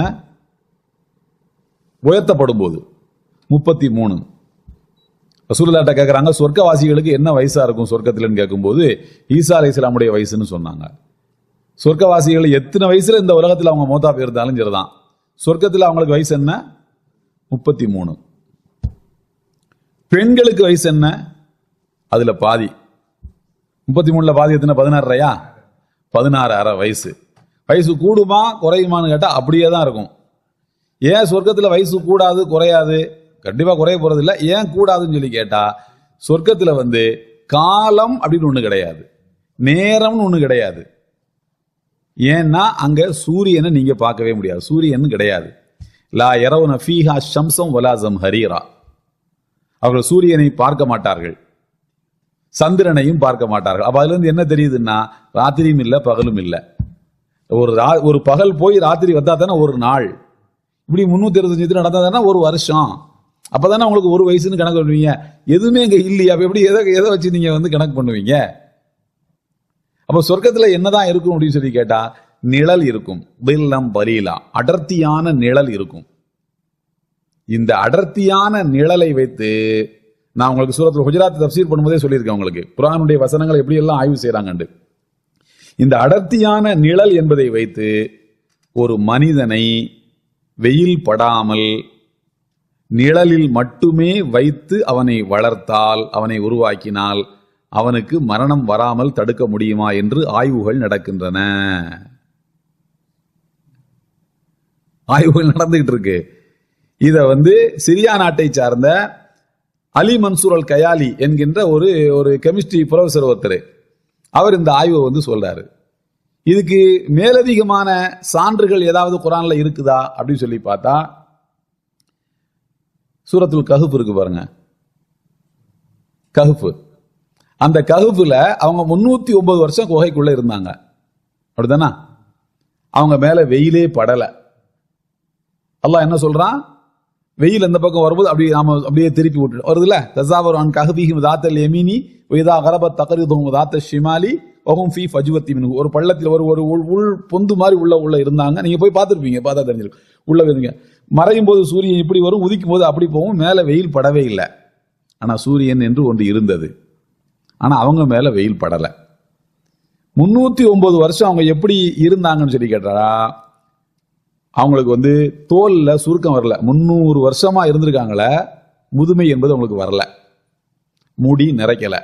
சரி, முடி நிறைக்கல விடுங்க, வளர்ந்துருக்கணும்ல முடி. 300 வருஷமா உள்ள முடியாது வளர்ந்துருக்கணும்ல. முடி வளரல, நகம் வளரல. ஃப்ரெஷ்ஷா எப்போ உள்ள நுழையும் போது எப்படி இருந்தாங்களோ அதே மாதிரி 309 வருஷமா இருந்தாங்க. முடி வளரல எப்படி சொல்றீங்கன்னா, முழிச்சு பார்த்த உடனே அவங்க என்ன பேசிக்கிட்டாங்களாம், நம்ம அரை நாள் தூங்கி இருப்போமா, ஒரு நாள் தூங்கி இருப்போமான்னு பேசிக்கிட்டாங்க. உண்மையிலேயே முடி முளைச்சிருந்தா பார்த்து பயந்துருப்பான். ஒருத்தனை பார்த்து யாரா இவன் புதுசா இருக்கு பயந்துருப்பான். சரி, கண்ணாடியை தான் பார்க்கல, ஒருத்தன் பார்த்துருப்பான், பயந்துருப்பாங்க.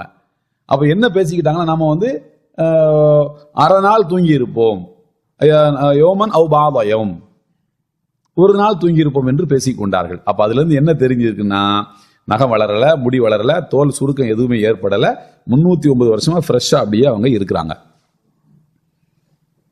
இது எதனால் அப்படின்னு கேட்டா, அவங்க நிழல் அவங்க மேல படல என்பதை வைத்துத்தான். அதே மாதிரி சொர்க்கவாசிகள் இளமையாகவே என்றும் இருப்பார்கள். அதற்கு என்ன காரணம், தில்லம் பலீலா, அடர்த்தியான நிழல் அவர்களுக்கு இருக்கும். லா யரவுன ஃபீஹா ஷம்ஸன் வலா ஹரீரா, சூரியனும் கிடையாது, சந்திரனும் கிடையாது. அதனால முதுமை என்பது வராமல் அப்படியே அவர்கள் இருப்பார்கள். இதை பற்றிய ஒரு பெரிய ஆய்வை அவர் நடத்திட்டு இந்த சான்றுகள் எல்லாம் எடுத்து போட்டுட்டு அதுக்கு அவர் என்ன பேர் வைக்கிறாருன்னு சொன்னா, ஷேடோ எனர்ஜி. எப்படி சோலார் எனர்ஜி இன்னைக்கு உலகத்துல பெரிய ஒரு பிசினஸா இருந்துகிட்டு வருதோ, பெட்ரோலுக்கு மாற்று, அதுக்கு மாற்று, இதுக்கு மாற்று, எப்படி இந்த பவர் எல்லாம் கரண்ட் எல்லாம் கொண்டு வரதுக்கு சோலார் எனர்ஜி வச்சுறானோ, அதே மாதிரி ஷேடோ எனர்ஜி என்பது வருங்காலத்துல இன்னொரு 200 வருஷம் 250 வருஷம் கழிச்சிச்சுன்னா ஷேடோ எனர்ஜி ஒரு பெரிய பிசினஸா வரும். மனிதர்களுக்கு உலகத்துல ரொம்ப நாள் வாழணும்னு ஆசைப்படுறவன் இந்த டெக்னிக்கை யூஸ் பண்ண ஆரம்பிப்பான். இப்ப நாம சின்ன கேப் விட்டுக்குமா,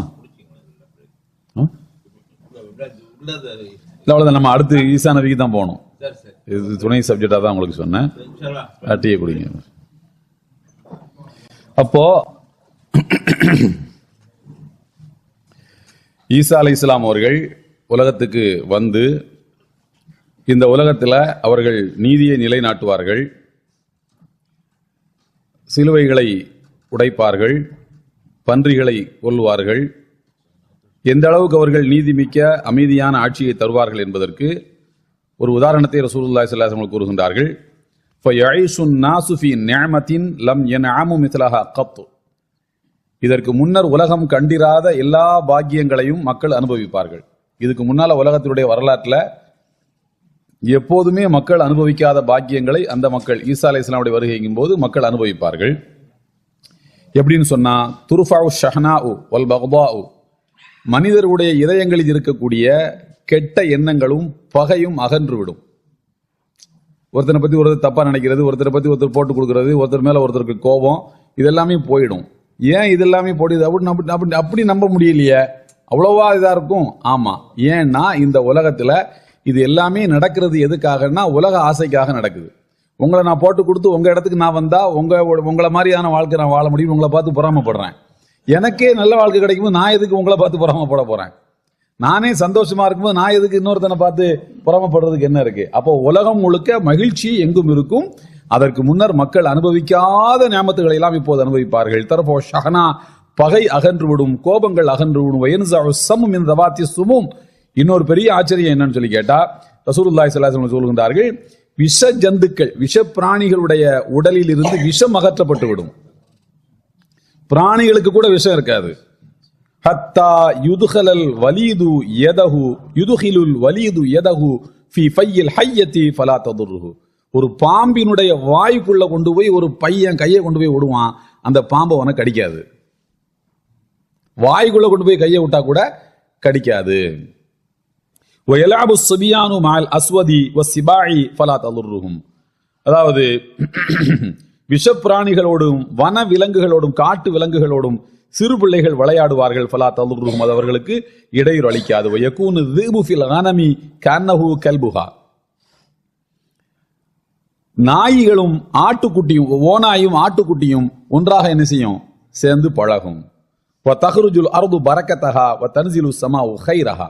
பூமி தன்னுடைய பரக்கத்தை எல்லாம் வெளியில கொட்டும், வானம் தன்னுடைய பரக்கத்தை எல்லாம் கொட்டும். அப்போ இதுல சொல்லாமல் விளங்கும் செய்தி என்னவென்றால், உலகத்துல மக்கள் எல்லாம் நீதி நியாயத்தோடு நடந்து கொள்ளும் போது சரியா மழை பெய்யும், சரியா விவசாயம் பொழியும், இதுல எல்லாம் கெட்டு போறதுக்கு காரணம் என்னன்னா மனிதர்கள் செய்யக்கூடிய தவறுகள்னாலதான் என்பது இதுல சொல்லாமல் விளங்கக்கூடிய ஒரு செய்தியாக இருக்கிறது. இது ரசூலுல்லாஹி ஸல்லல்லாஹு அலைஹி வஸல்லம் அவர்கள் நமக்கு சொல்கின்றார்கள். அதன் பிறகு இறைதூதர் ஈசா, இது நான் சொன்ன உங்களுக்கு 40 ஆண்டு காலம் இருப்பார்கள். சில அறிவிப்புகள்ல 7 ஆண்டுகள்னு மட்டும்தான் இருக்கு. அதுதான் சொல்ல வந்தேன். சில அறிவிப்புகள்ல 40 ஆண்டுகள் இருக்கு, சில ஹதீசுகள்ல 7 ஆண்டுகள் இருக்கு. இதுக்கு என்ன விளக்கம் சொல்றாங்கன்னா, ஈசா நபியினுடைய மொத்த ஆயுள் 40 ஆண்டு காலம். அதைத்தான் 40 வருஷம் ரசூலுல்லாஹ் சொல்லியிருக்காங்க. அப்ப 33 வருஷம் வாழ்ந்துட்டாங்க, மீதம் இருப்பது 7 வருஷம் தான். அப்போ உலகத்துல திரும்ப அவர்கள் நபியாக அல்லாமல் முஸ்லிம் ரசூலுல்லாஹ்வுடைய உம்மத்தாக அவர்கள் வாழப்போவது 7 வருஷம் தான். அப்ப மேல இருந்த காலங்கள் அது கணக்கிலே வராது. ஏன் அது கணக்கில் வராதுன்னா, அங்க சூரியனும் இல்லை, சந்திரனும் இல்லை, நாட்களும் கிடையாது, வருஷமும் கிடையாது. எனவே இங்க இருந்து போன மாதிரியே தான் அவர்கள் என்ன செய்வாங்க, பத்திரமாக கீழே இறங்கி வருவார்கள். அதை சொல்லும் போது தான் நான் அலி மன்சூர் கயாலியுடைய அந்த தீசிஸை நான் உங்களுக்கு சொல்லி காட்டியிருந்தேன். அது சம்பந்தமா வேறு சில வசனங்கள் இருக்கு. இப்போ நமக்கு அது தேவையில்லை, நம்ம வேற ஒரு சந்தர்ப்பத்தில் அதை பார்க்கலாம். இது 2வது அடையாளம். அப்போ தஜ்ஜாலின் வருகை, ஈசா நபியின் வருகை 2வது. 3வது என்னன்னு சொன்னா, ஈசா அலைஹிஸ்ஸலாம் அவர்கள் இருக்கும்போது, தஜ்ஜால் இருக்கும்போதே ஈசா நபி வருவாங்க. தஜ்ஜால அவங்க தான் க்ளோஸ் பண்ணுவாங்க, கொலை பண்ணுவாங்க. ஈசா நபி இருக்கும்போது வரக்கூடிய 3வது அடையாளம் என்னன்னு சொல்லி கேட்டா, யஜூஜு மாஜூஜ். யஜூஜு மாஜூஜுங்கிறவங்க யாரு? அவர்களை பற்றி பல பலவீனமான அறிவிப்புகள்ல அவங்க குள்ளமா இருப்பாங்க, காதை வச்சு தன்னைத்தானே குடிப்பிடிக்காத நிறைய கற்பனை கதைகளை சொல்றாங்க. நம்ம அதை கற்பனை கதைகளை பெரும்பாலும் சொல்லிட்டு இதெல்லாம் கற்பனைன்னு நான் சொல்றதை விட அது உங்க மனசுல உட்கார்ந்துரும். அதெல்லாம் நான் சொல்லவே விரும்பல. எது சஹீஹான ஹதீஸ்ல இருக்குதோ அதை பத்தி மட்டும் சொன்னா அதான் போதுமானது தானே. ஹதீஸ்ல அல்லாமா இப்னு கஸீர் ரஹ்மத்துல்லாஹி அலைஹி அவர்கள் சொல்கிறார்கள், யஜூஜு மாஜூஜ் என்பது 2 இனம். இது ஒரு இனம், அது ஒரு இனம். இது ஒரு குழு, அது ஒரு குழு. தாயிஃபத்தானி மின துருக்கி, அவங்களுடைய பூர்வீகம் என்னன்னு சொல்லி பார்த்தா துர்க்மெனிஸ்தான். அது துர்க்மெனிஸ்தானா அங்க உள்ளவங்க. கபீரத்தானி லா யஅலமு அததுஹும் இல்லல்லாஹ், அவங்க எத்தனை எண்ணிக்கையில் அவங்க இருப்பாங்க, எத்தனை கோடி பேர் அல்லது எத்தனை லட்சம் பேர் அல்லது எத்தனை 1000 பேர் நமக்கு தெரியாது. அல்லாஹ் தான் அதனுடைய எண்ணிக்கையை அறிந்தவனாக இருக்கின்றான். யகூலுல்லாஹு தஆலா யௌமல் கியாமா, இதுக்கு ஒரு உதாரணம் சொல்றாங்க. அவங்களுடைய எண்ணிக்கை எவ்வளவு எண்ணிலடங்காத அளவுக்கு அவங்கள இது பண்ணவே முடியாது, அதாவது வரையறுக்கவே முடியாது, மக்கள் தொகை கணக்கு எடுக்கவே முடியாது. அதுக்கு உதாரணம் சொல்றாங்க ரசூலுல்லாஹி ஸல்லல்லாஹு அலைஹி வஸல்லம் அவர்கள். சஹீஹான ஹதீஸ் தான். அல்லாஹு தஆலா மறுமை நாள்ல ஆத நபிட்ட சொல்வானா, ஆதமே அப்படின்னு கூப்பிடுவானா. லப்பைக் வ சஅதைக், யா அல்லாஹ் கட்டுப்பட்டேன், என்ன சொல்லு அப்படின்னு அல்லாஹ்க்கு முன்னால நிப்பாங்க. யுனாதி பி சவுத்ஸ், அல்லாஹ் கூப்பிடுவான். யுபஅஸ் பாஸன் நாரி, உன்னுடைய வம்சாவளியை சார்ந்தவர்கள், உன்னுடைய பிள்ளைகள்ல நரகவாசிகளை நீ தயார்படுத்திக்கொள், நரகத்துக்குள்ள கூட்டத்தை எல்லாம் காட்டு அப்படின்னு சொல்லுவானா. எவ்வளவு பேரை நரகத்துக்கு நான் காட்டணும் அப்படின்னு சொல்லுவாங்க. அல்லாஹ் சொல்லுவான், மின் குல்லி அல்ஃபின் 999 இலன்னார், உன்னுடைய வம்சாவளியை சார்ந்த உன்னுடைய வாரிசுகள்ல 1999 பேரை நரகத்துக்கும் ஒரே ஒரு ஆளை சொர்க்கத்துக்கும் நான் போட போறேன் அப்படின்னு அல்லாஹ் சொல்லுவான். ஃபயௌமைதின் யஷீபு ஸகீர், அந்த நாளில் தான் சிறுவர்களுக்கும் நரைத்து போய்விடும், கர்ப்பிணி பெண்களும் தானாகவே இந்த செய்தியை கேட்டு குழந்தைய பெற்றெடுக்கக்கூடிய அளவுக்கு பெரும் அதிர்ச்சிக்குரிய செய்தியாக இருக்கும் என்று சொல்லிவிட்டு ரசூலுல்லாஹி ஸல்லல்லாஹு அலைஹி வஸல்லம் சொல்கின்றார்கள், நீங்க மிரட்சி அடையாதீங்க, பயப்படாதீங்க. 999 என்பது யாஜூஜு மாஜூஜு கூட்டத்தில் இருந்தும் ஒருவர் என்பவர் என் சமுதாயத்தில் இருந்தும் நல்லவர்கள் இருந்தும் அல்லாஹ் தஆலா என்ன செய்வான், அப்படி சொர்க்கத்துக்கு அனுப்பிட்டு அதுல 999 பேரை நரகத்துக்கு அனுப்புவான் அப்படின்னு கணக்கு பண்ணி பார்த்தா, இன்னைக்கு 700 கோடி மக்கள் இருக்கிறாங்கன்னா அவன் எத்தனை கோடியா இருப்பான்? நம்ம கற்பனை தான் பண்ண முடியும். அது ஆனா ஹதீஸ்ல எப்படி வந்துருச்சுன்னா, இதனுடைய எண்ணிக்கை அல்லாஹ்வே அறிவான் அப்படின்னு சொல்லிட்டு ஹதீஸினுடைய வாசகங்கள் நிறைவடைந்து விட்டன. அதுக்கடுத்து குர்ஆன்ல இந்த யாஜூஜ் மாஜூஜை பத்தி சூரத்துல் கஹ்ஃப்ல சொல்லப்பட்டிருக்கு. துல்கர்னைன் என்கின்ற ஒரு நேர்மையான ஒரு ஆட்சியாளர், அவர் உலகமெங்கும் சுற்றி வந்தவர். அவர் ஒரு பகுதி மக்களை சந்திக்க போகக்கூடிய நேரத்தில் அந்த மக்கள் சொல்றாங்க, நாங்க நல்லா உழைச்சி சம்பாத்தியம் பண்ணி நல்லா வாழ்ந்துட்டு இருக்கிறோம், நல்லா சேகரித்து வச்சுக்கிட்டு இருக்கோம். இதெல்லாம் திடீர்னு ஒரு கும்பல் இந்த மலைக்கு பின்னால் இருந்து எல்லாத்தையும் அடிச்சு பிடிச்சி சாப்பிட்டு போயிடுறான். நீங்க எங்களுக்கு ஏதாவது ஒரு உபகாரம் பண்றதா இருந்தா அவங்கள எங்க பக்கம் வரவிடாம தடுத்துட்டா போதும், எங்களை கொண்டு நாங்க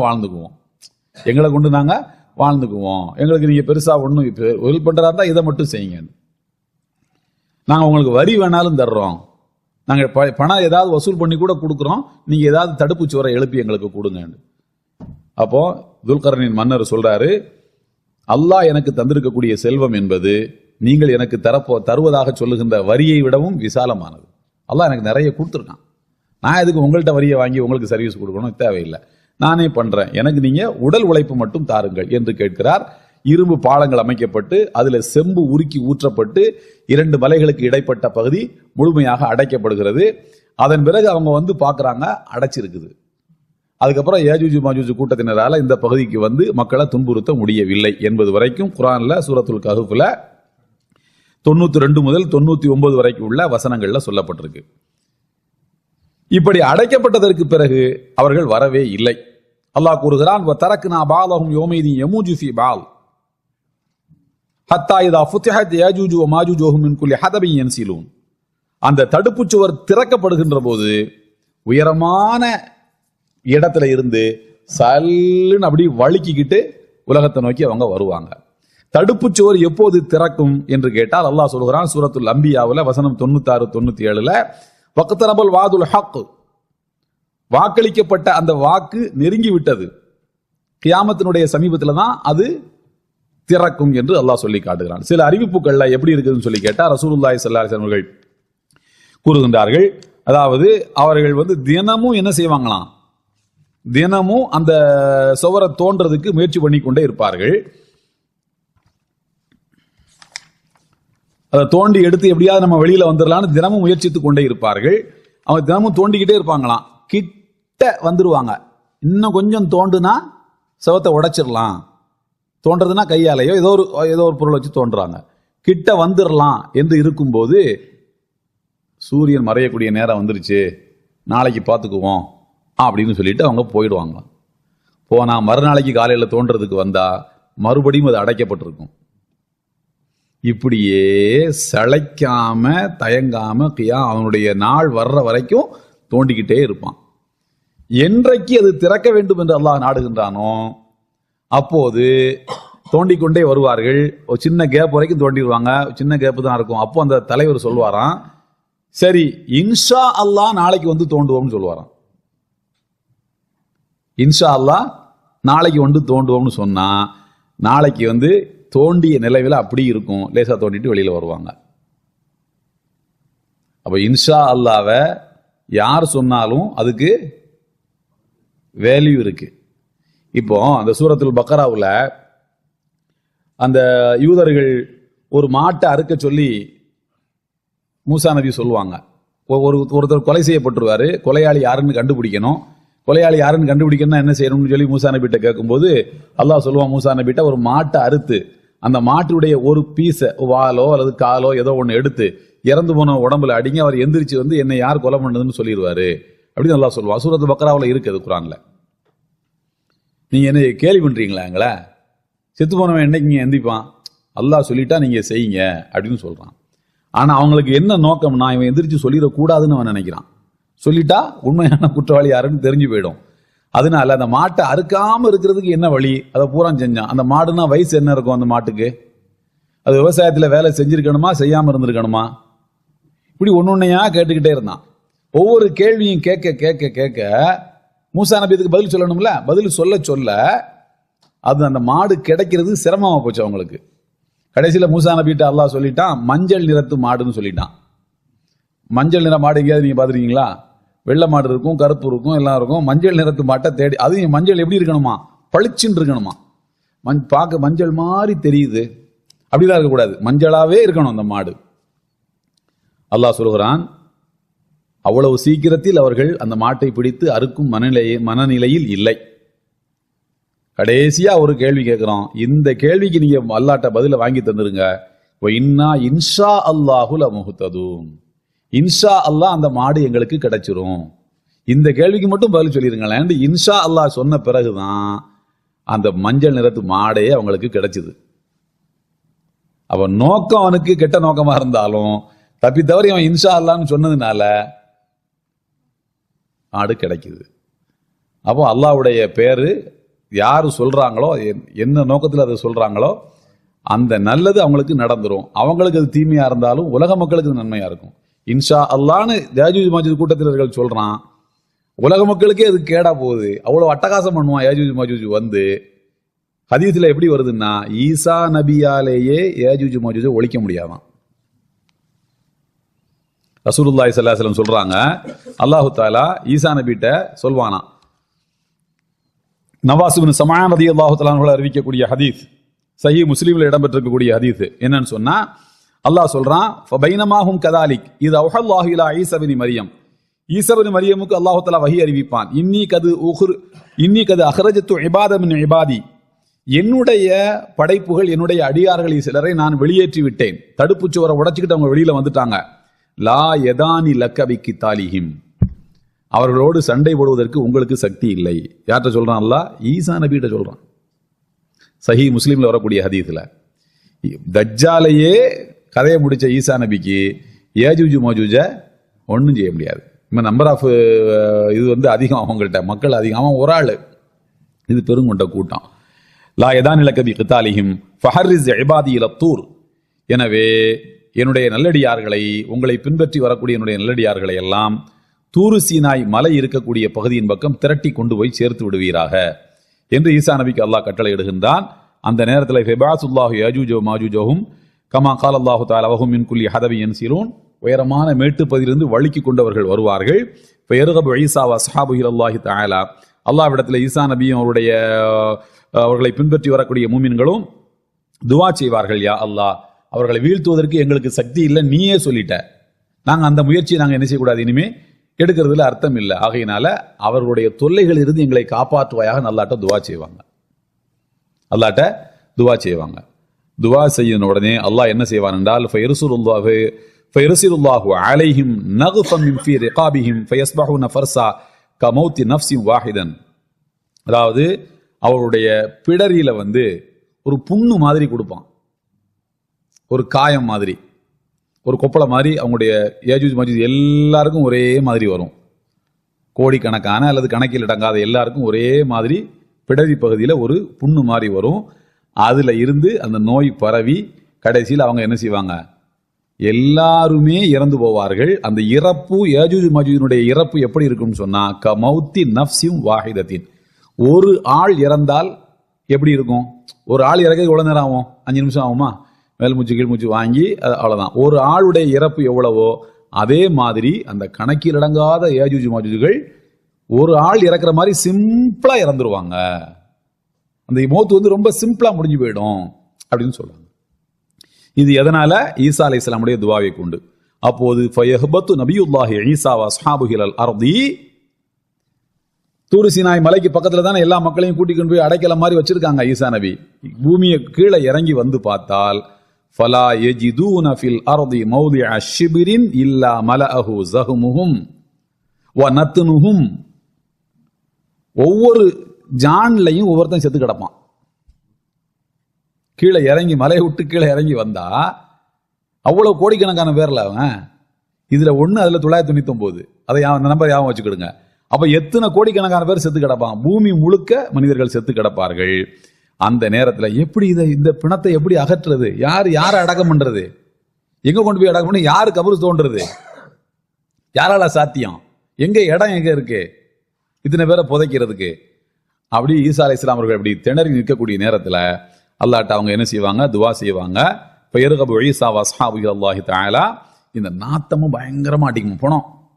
புணம் தானே, நாத்தம் பயங்கரமா அடிக்கும். அல்லாஹ்ட்ட துஆ செய்த உடனே அல்லாஹ் என்ன செய்வான், ஃபயர்சலுல்லாஹு அலைஹிம் தைரன் கஅனாகில் புக்தி ஃபயஹ்மிலுஹும் ஃபதத்ருகுஹும் ஹைது ஷா அல்லாஹு தஆலா, எங்கிருந்தோ சில பறவைகள் வரும். எங்கிருந்தோ சில பறவைகள், கழுத்து நீண்ட பறவைகள் வரும். அவை வந்து இந்த பிணத்தை எல்லாம் தூக்கி கொண்டு போய் அல்லாஹ் எங்கு நாடுகின்றானோ அங்கே கொண்டு போய் போட்டு விடும்னு வருது ஹதீஸ்ல. ஹைது ஷா அல்லாஹு தஆலா, அல்லாஹு தஆலா எங்கே நாடுகின்றானோ அங்கே கொண்டு போய் இதை கொண்டு போய் போட்டுரும். அதன் பிறகு என்ன நடக்கும்னு கேட்டா, சும்ம யர்சுலுல்லாஹு தஆலா மதரன் லம் யகும் மின்ஹு பைத்து மதரின் வலா வபரி, இந்த பூமி முழுக்க மழை பெய்யும். ஒரு மாளிகையிலும் அந்த மழை படும், குடிசையிலும் அந்த மழை படும். இந்த ஏரியால பெஞ்சது அந்த ஏரியால பெய்யலங்கிறது கிடையாது. உலகம் முழுக்க ஒரு மழை பொழியும். இந்த மழையை கொண்டு அல்லாஹ் என்ன செய்யறான்னா சுத்தப்படுத்துறான் பூமியை. இந்த நாத்தத்தை எல்லாம் என்ன செய்யறான்? அகற்றுகிறான். ஃபயகுஸலுல் அர்து, பூமி கழுவப்பட்டு விடும். ஹத்தா யத்ருகஹா கல் ஸல்ஃபா, அப்படியே என்ன செய்யும்? ஒரு துடை தெரியப்பட்ட சுத்தமாக்கப்பட்ட ஒரு பூமியை போல ஆகிவிடும். இலா அன் கால், கடைசியா ரசூலுல்லாஹி ஸல்லல்லாஹு அலைஹி வஸல்லம் இப்படியும் சொன்னாங்க, வயபுகா ஷிராருன் நாஸ் யதஹாரஜூன ஃபீஹா தஹாருஜல் ஹும்ரி ஃபஅலைஹிம் தகூமுஸ் ஸஆ. இதன் பிறகு இப்படி பூமி முழுக்க நீதியையும் நேர்மையும் நிலைநாட்டிய ஈசா அலைஹிஸ்ஸலாமுடைய காலத்துக்கு பிறகு, அவர்கள் வஃபாத்தான பிறகு, மூமின்கள் எல்லாம் அவர்களுக்கு தொழுகை நடத்தி அடக்கம் செய்யப்பட்டதுக்கு பிறகு மறுபடியும் உலகத்தில் மனிதர்கள் தப்பு செய்யக்கூடியவர்கள் தோன்றுவார்கள். இருந்தவே மாட்டான். வாய்ப்பு கிடைக்கும் போது என்ன செய்வான்? அநேகமாக ஈசா அலைஹிஸ்ஸலாமுக்கு பயந்து தான் அவன் ஒழுங்கா இருந்திருப்பானோன்னு நினைக்கிறேன். அங்க போனதுக்கு அப்புறம் ஃபயபுகா ஷிராருன் நாஸ், தீய மனிதர்கள் இருப்பார்கள். அவர்கள் கழுதைகளை போல அசிங்கமாக நடந்து கொள்வார்கள் பப்ளிக்ல. என்ன சொல்றேன்னு உங்களுக்கு புரியும். ஃபஅலைஹிம் தகூமுஸ் ஸஆ, இப்படிப்பட்ட தீய மனிதர்கள் இருக்கும் போதுதான் உலகம் அழியும் என்று ரசூலுல்லாஹி ஸல்லல்லாஹு அலைஹி வஸல்லம் அவர்கள் கூறுகின்றார்கள். சஹீஹ் முஸ்லிம்ல இந்த ஹதீஸ் இடம்பெற்றிருக்கிறது. இது வந்து மூணாவது அடையாளம், யாஜூஜ் மாஜூஜ். அப்போ தஜ்ஜாலு, ஈசா அலைஹிஸ்ஸலாம், யாஜூஜ் மாஜூஜ். நாலாவது அடையாளம் என்னன்னு கேட்டா துலூஉ ஷம்ஸி மின் மக்ரிபிஹா, இதுதான் முக்கியமான அடையாளம். சூரியன் மேற்கு திசையில் உதிக்கும். சூரியன் மேற்கு திசையில உதிக்கிறது ஏன் முக்கியமான அடையாளம்னு கேட்டா, இந்த அடையாளம் வந்ததற்கு பிறகு ஒரு மனிதன் ஈமான் கொண்டால் அந்த ஈமான் ஏற்றுக்கொள்ளப்படாது. ஈசா அலைஹிஸ்ஸலாம் வந்தாச்சு, யாஜூஜ் மாஜூஜ் வந்தாச்சு, தஜ்ஜால் வந்தாச்சு. இவ்வளவையும் பார்த்ததுக்கு அப்புறமாவும் உனக்கு ஈமான் கொள்ளக்கூடிய எண்ணம் இல்லைன்னு சொன்னா உனக்கு அந்த சான்ஸ் எடுக்கப்பட்டு விட்டது. சூரியன் மேற்கு திசையில் உதித்த பிறகு ஒரு மனிதன் ஈமான் கொண்டால் அந்த ஈமான் ஏற்றுக்கொள்ளப்படாது. அல்லாஹு தஆலா அருள்மறையாம் திருக்குர்ஆன்ல சூரத்துல் அன்ஆம்ல சொல்லி காட்டுகிறான். ஹல் யன்துருன இல்லா அன் தஅதிஹுல் மலாயிகா வ யாதிஹும் அவ் யாதி ரப்புக வ யாதி பாது ஆயாத்தி ரப்பிக் யௌம யாதி பாது ஆயாத்தி ரப்பிக். அல்லாஹ்வினுடைய சான்றுகளில் ஒன்று தோன்றிவிட்டால் லா யன்ஃபஉ நஃப்ஸன் ஈமானுஹா லம் தகுன் ஆமனத் மின் கப்லு, அதற்கு முன்னால் ஈமான் கொள்ளாமல் அப்போது ஈமான் கொள்ளுகிறவனின் ஈமான் அவனுக்கு பலன் தராது. மேற்கு திசையில் சூரியன் உதிச்சதுக்கு அப்புறம் ஈமான் கொண்டா அதற்கு பலன், எந்த பலனும் இல்லை. ரசூலுல்லாஹி ஸல்லல்லாஹு அலைஹி வஸல்லம் கூறுகின்றார்கள், லா தகூமு ஸாஅத்து ஹத்தா தத்லுஅ அஷம்ஸு மின் மக்ரிபிஹா ஃபஇதா ரஆஹா அன்-நாஸு ஆமன மன் அலைஹா ஃபதாலிக ஹீன லா யஃப்ஸு நஃப்ஸன் ஈமானுஹா லம் தகுன் ஆமனத் மின் கப்லு. எந்த பலனும் தராது. இது சம்பந்தமான ஹதீதுகள் நிறைய, ஒரு 7-8 ஹதீதுகள் இது சம்பந்தமாகவே என்ன செய்யறாங்க, இதை வலியுறுத்தக்கூடிய தகவல்களை பதிவு செய்கிறார்கள். அப்போ இது சூரியன் மேற்கு திசையில உதிக்கிறது சம்பந்தமாக உள்ளது. இதுக்கு வந்து ஒரு ஒரு ஒரு இந்த சயின்ஸ் கட்டுரைகள் எழுதக்கூடிய ஒரு எழுத்தாளர் எழுதின கட்டுரை ஒன்று நான் படித்தேன். அதில் அவர் என்ன சொல்றாருன்னா, பூமி தன்னைத்தானே சுற்றி கொண்டு சூரியனையும் அது சுற்றி கொண்டு வருகிறது. எப்படி சுத்துது? லெஃப்ட் டு ரைட்டா அப்படியே சுத்துது. லெஃப்ட் டு ரைட்டு தான், இப்படி தான் சுத்துது. அது எப்படி நம்ம காபத்துல்லாவில் தவாஃப் செய்வோமே அந்த மாதிரி இடது பக்கமாக தானே சுத்திக்கிட்டே வர்றோம், அப்படி சுத்திக்கிட்டே வருது. அல்லாஹ் என்ன செய்வானா, ஒன்றும் இல்லைங்க, சூரியன் மேற்க உதிக்கிறதுனா நீங்க ஏதோ பெரிய வந்து அது எப்படி சாத்தியம்னு ரொம்பலாம் கற்பனை பண்ணாதீங்க. அல்லாஹ் என்ன சொல்லுவான்டா, நில்லுன்னு சொல்லுவான். நில்லுன்னு சொல்லுவான். நின்ன உடனே என்ன ஆகும்? ஒரு 100-150 கிலோமீட்டர் வேகத்தில் கார்ல போறீங்க, சடனா பிரேக் போடுறீங்க, என்ன செய்யும்? கார்ல உள்ள தண்ணி கொட்டும், கார் கொலாப்ஸ் ஆகும், கீழே விழுவாங்க, அப்படி எல்லாம் எல்லாமே நடக்கும். அந்த மாதிரி அல்லாஹ் பூமியை நின்று அப்படின்னு சொன்ன உடனே மலையெல்லாம் பஞ்சு பங்கா பறக்கா. ஏன்னா அது போற ஸ்பீடு அப்படி, பூமி அவ்வளவு ஸ்பீடா சுத்துது, பஞ்சு பஞ்சா பறக்கும். இப்போ அல்லாஹ் சொல்லுவானா, இப்படி இவ்வளவு நேரம் இப்படி சுத்திட்டு இருந்தீல்ல, இப்ப இப்படி சுத்துமா. இப்படி சுத்தினோடனே சூரியன் மேற்க வந்துடும். இப்படி சுத்தும் போது கிழக்க உதிச்ச சூரியன் இப்படி சுத்துன்னு சொன்ன உடனே அது மேற்க தெரியும், அவ்வளவுதான். இது பெரிய வந்து அல்லாஹ்வுக்கு இதெல்லாம் ரொம்ப சிம்பிளான விஷயம்தான் என்று அவருடைய அந்த ஆராய்ச்சி அது சரியா தவறாங்கிறத அது காலம்தான் அதை சொல்ல வேண்டும், அல்லாஹ் தான் அதை முடிவு செய்ய வேண்டும். இப்போ 5வது விஷயம் என்னன்னு சொன்னா, ஹுரூஜு தாப்பா, ஒரு வினோதமான மிருகம் ஒன்று தோன்றும் என்று நபி ரசூலுல்லாஹி ஸல்லல்லாஹு அலைஹி வஸல்லம் கூறுகின்றார்கள். இது வந்து சஹீஹ் முஸ்லிமில் இடம்பெற்றிருக்கிறது. ரசூலுல்லாஹி ஸல்லல்லாஹு அலைஹி வஸல்லம் சொல்கின்றார்கள், ஹுதைஃபத்து இப்னு உஸைத் ரலியல்லாஹு அன்ஹு அறிவிக்கிறார்கள், லா தகூமு ஸாஅத்து ஹத்தா தரவு 10 ஆயாத்தின், 10 அடையாளங்களை நீங்கள் காணாமல் உலகம் அழியப் போவதில்லை. அதுல வந்து தாப்பா என்கின்ற அந்த மிருகம் அதுவும் அதுல ஒன்று என்று ரசூலுல்லாஹி ஸல்லல்லாஹு அலைஹி வஸல்லம் கூறுகின்றார். ஹுரூஜு தாப்பத்தி அலன் நாசி துஹா. ஒரு துஹா நேரத்துல, துஹா நேரம்னு ஏன் சொல்லப்பட்டிருக்குன்னு சொன்னா, ஒரு மக்கள் வந்து நல்ல சுறுசுறுப்பா இயங்கக்கூடிய ஒரு நேரத்துல தான். காலையில இருந்து துஹா நேரம்ங்கிறது யாருமே தூங்குற நேரமா இருக்காது. பெரும்பாலும் மக்கள் என்ன செய்வாங்க, சுறுசுறுப்பா இயங்கி கொண்டிருக்கூடிய, கடையை திறக்கணும், வியாபாரம் பண்ணணும். அந்த நேரத்துல இந்த மிருகம் என்ன செய்யுமா, உலகம் முழுக்க சுற்றி வரும். எல்லாருமே அதை வந்து பார்ப்பாங்க. அது பார்க்கிறதுக்கு ரொம்ப வினோதமா இருக்கும். அந்த மிருகம் தோன்றுவதும் கியாமத்தினுடைய அடையாளங்களில் ஒன்று என்று ரசூலுல்லாஹி ஸல்லல்லாஹு அலைஹி வஸல்லம் கூறுகின்றார். அது என்ன மிருகம் என்று கேட்டால், ஹஜ்ரத் இப்னு கஸீர் ரஹ்மத்துல்லாஹி அலைஹி அவர்கள் சொல்கிறார்கள், ஹாதிஹி தாபத்து தஹ்ருஜு ஃபி ஆஹிரி ஸமானி இந்த ஃபஸாதின் நாசி வ தர்கிஹிம் முஆமினல்லாஹி தஆலா வ தப்தீலிஹிம் தீனல் ஹக் யஹ்ருஜுல்லாஹு லஹும் தாபத்தன் மினல் அர்தி கிபல கீல மின் மக்கா வ கீல மின் கைரிஹா. இந்த மிருகம் எங்க தோன்றும் சொன்னா, மக்கால இருந்து தோன்றும் என்ற ஒரு கருத்தும், இல்ல இன்னொரு ஊர்ல இருந்து தான் தோன்றும் என்ற ஒரு கருத்தும் இடம்பெற்றிருக்கிறது. இது எந்த காலம்னு கேட்டா, மக்கள் எல்லாம் குழப்பத்திலையும் தீனை கைவிட்டு விட்டும் வாழக்கூடிய காலகட்டத்தில் தான் வரும். இது எந்த காலம்? ஈசா அலைஹிஸ்ஸலாம் அவர்கள் இறந்ததற்கு பிறகு. இந்த ஆர்டர்ல பார்த்தா ஈசா அலைஹிஸ்ஸலாம் இறந்ததற்கு பிறகு பாவிகள் எங்கும் நிறைந்திருப்பார்கள் சொல்றோம்ல, அந்த பாவிகள் நிறைந்திருக்கக்கூடிய காலத்துல தான் இந்த மிருகம் வந்து தோன்றும். கவாயிமுன் தூலுஹா சித்துன திரா. அதனுடைய கால்கள் வந்து 60 முழத்துக்கு இருக்குமா. யாருமே அதை நான் பார்க்கலன்னு சொல்ல முடியாது. யாருமே அதை நான் பார்க்கலன்னு சொல்ல முடியாது. அவ்வளவு உயரத்துல அது இருக்கும்.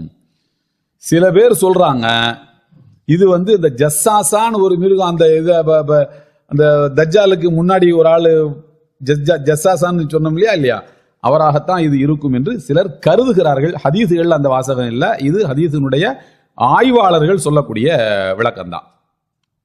அதே மாதிரி வந்து பாத்தீங்கன்னா, லம் யரித் தலீலுன் ஸஹீஹுன் அனில் மஅசூமி ஸல்லல்லாஹு அலைஹி வஸல்லம் யுபையினு சிஃபத்த தாபத்தி வ இன்னமா வரதத் ஜும்லத் ஆசாரின் லா யஊலு அலைஹா. இந்த மிருகம் வந்து இவ்வளவு உயரம் இருக்கும், அப்படி இருக்கும், கண்ணு இப்படி இருக்கும், மூக்கு இப்படி இருக்கும் என்பது சம்பந்தமாக ஹதீஸில எந்த தெளிவான வாசகமும் இடம்பெறவில்லை. ஹதீஸில எந்த தெளிவான வாசகமும் இடம்பெறவில்லை.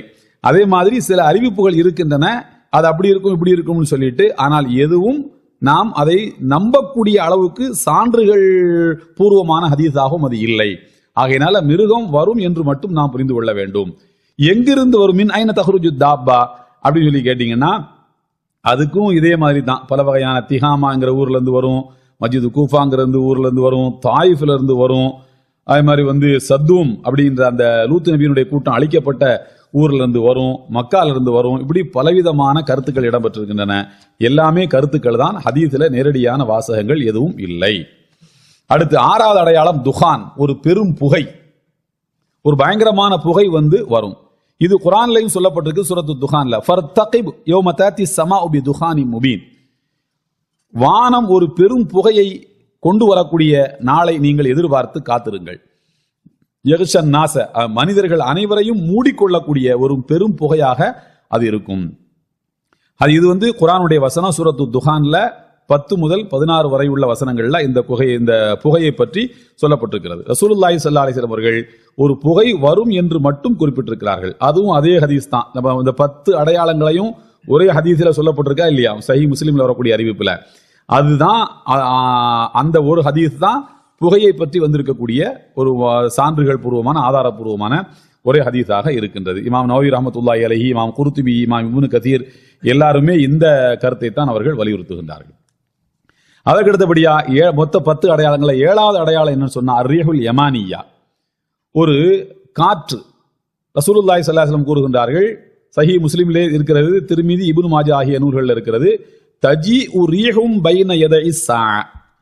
கியாமத் நாளுக்கு முன்னால் ஒரு ரீஹ், ஒரு காற்று ஒன்று வீசும்.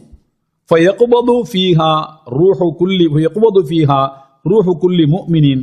ஒவ்வொரு மூமினான மனிதனுடைய ரூஹையும் அது என்ன செய்யும்?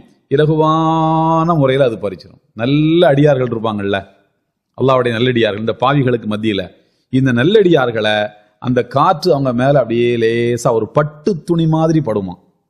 பட்டு துணி மாதிரி லேசா அப்படி தொட்டு தடவுறதோட அவங்களுடைய உயிர் வந்து ரொம்ப சிம்பிளா சிரமம் இல்லாமல் போய்விடும். ஹதீஸ்ல எப்படி வருதுன்னு பாருங்க. இன்னல்லாஹ யபஅது ரீஹம் மினல் யமன்.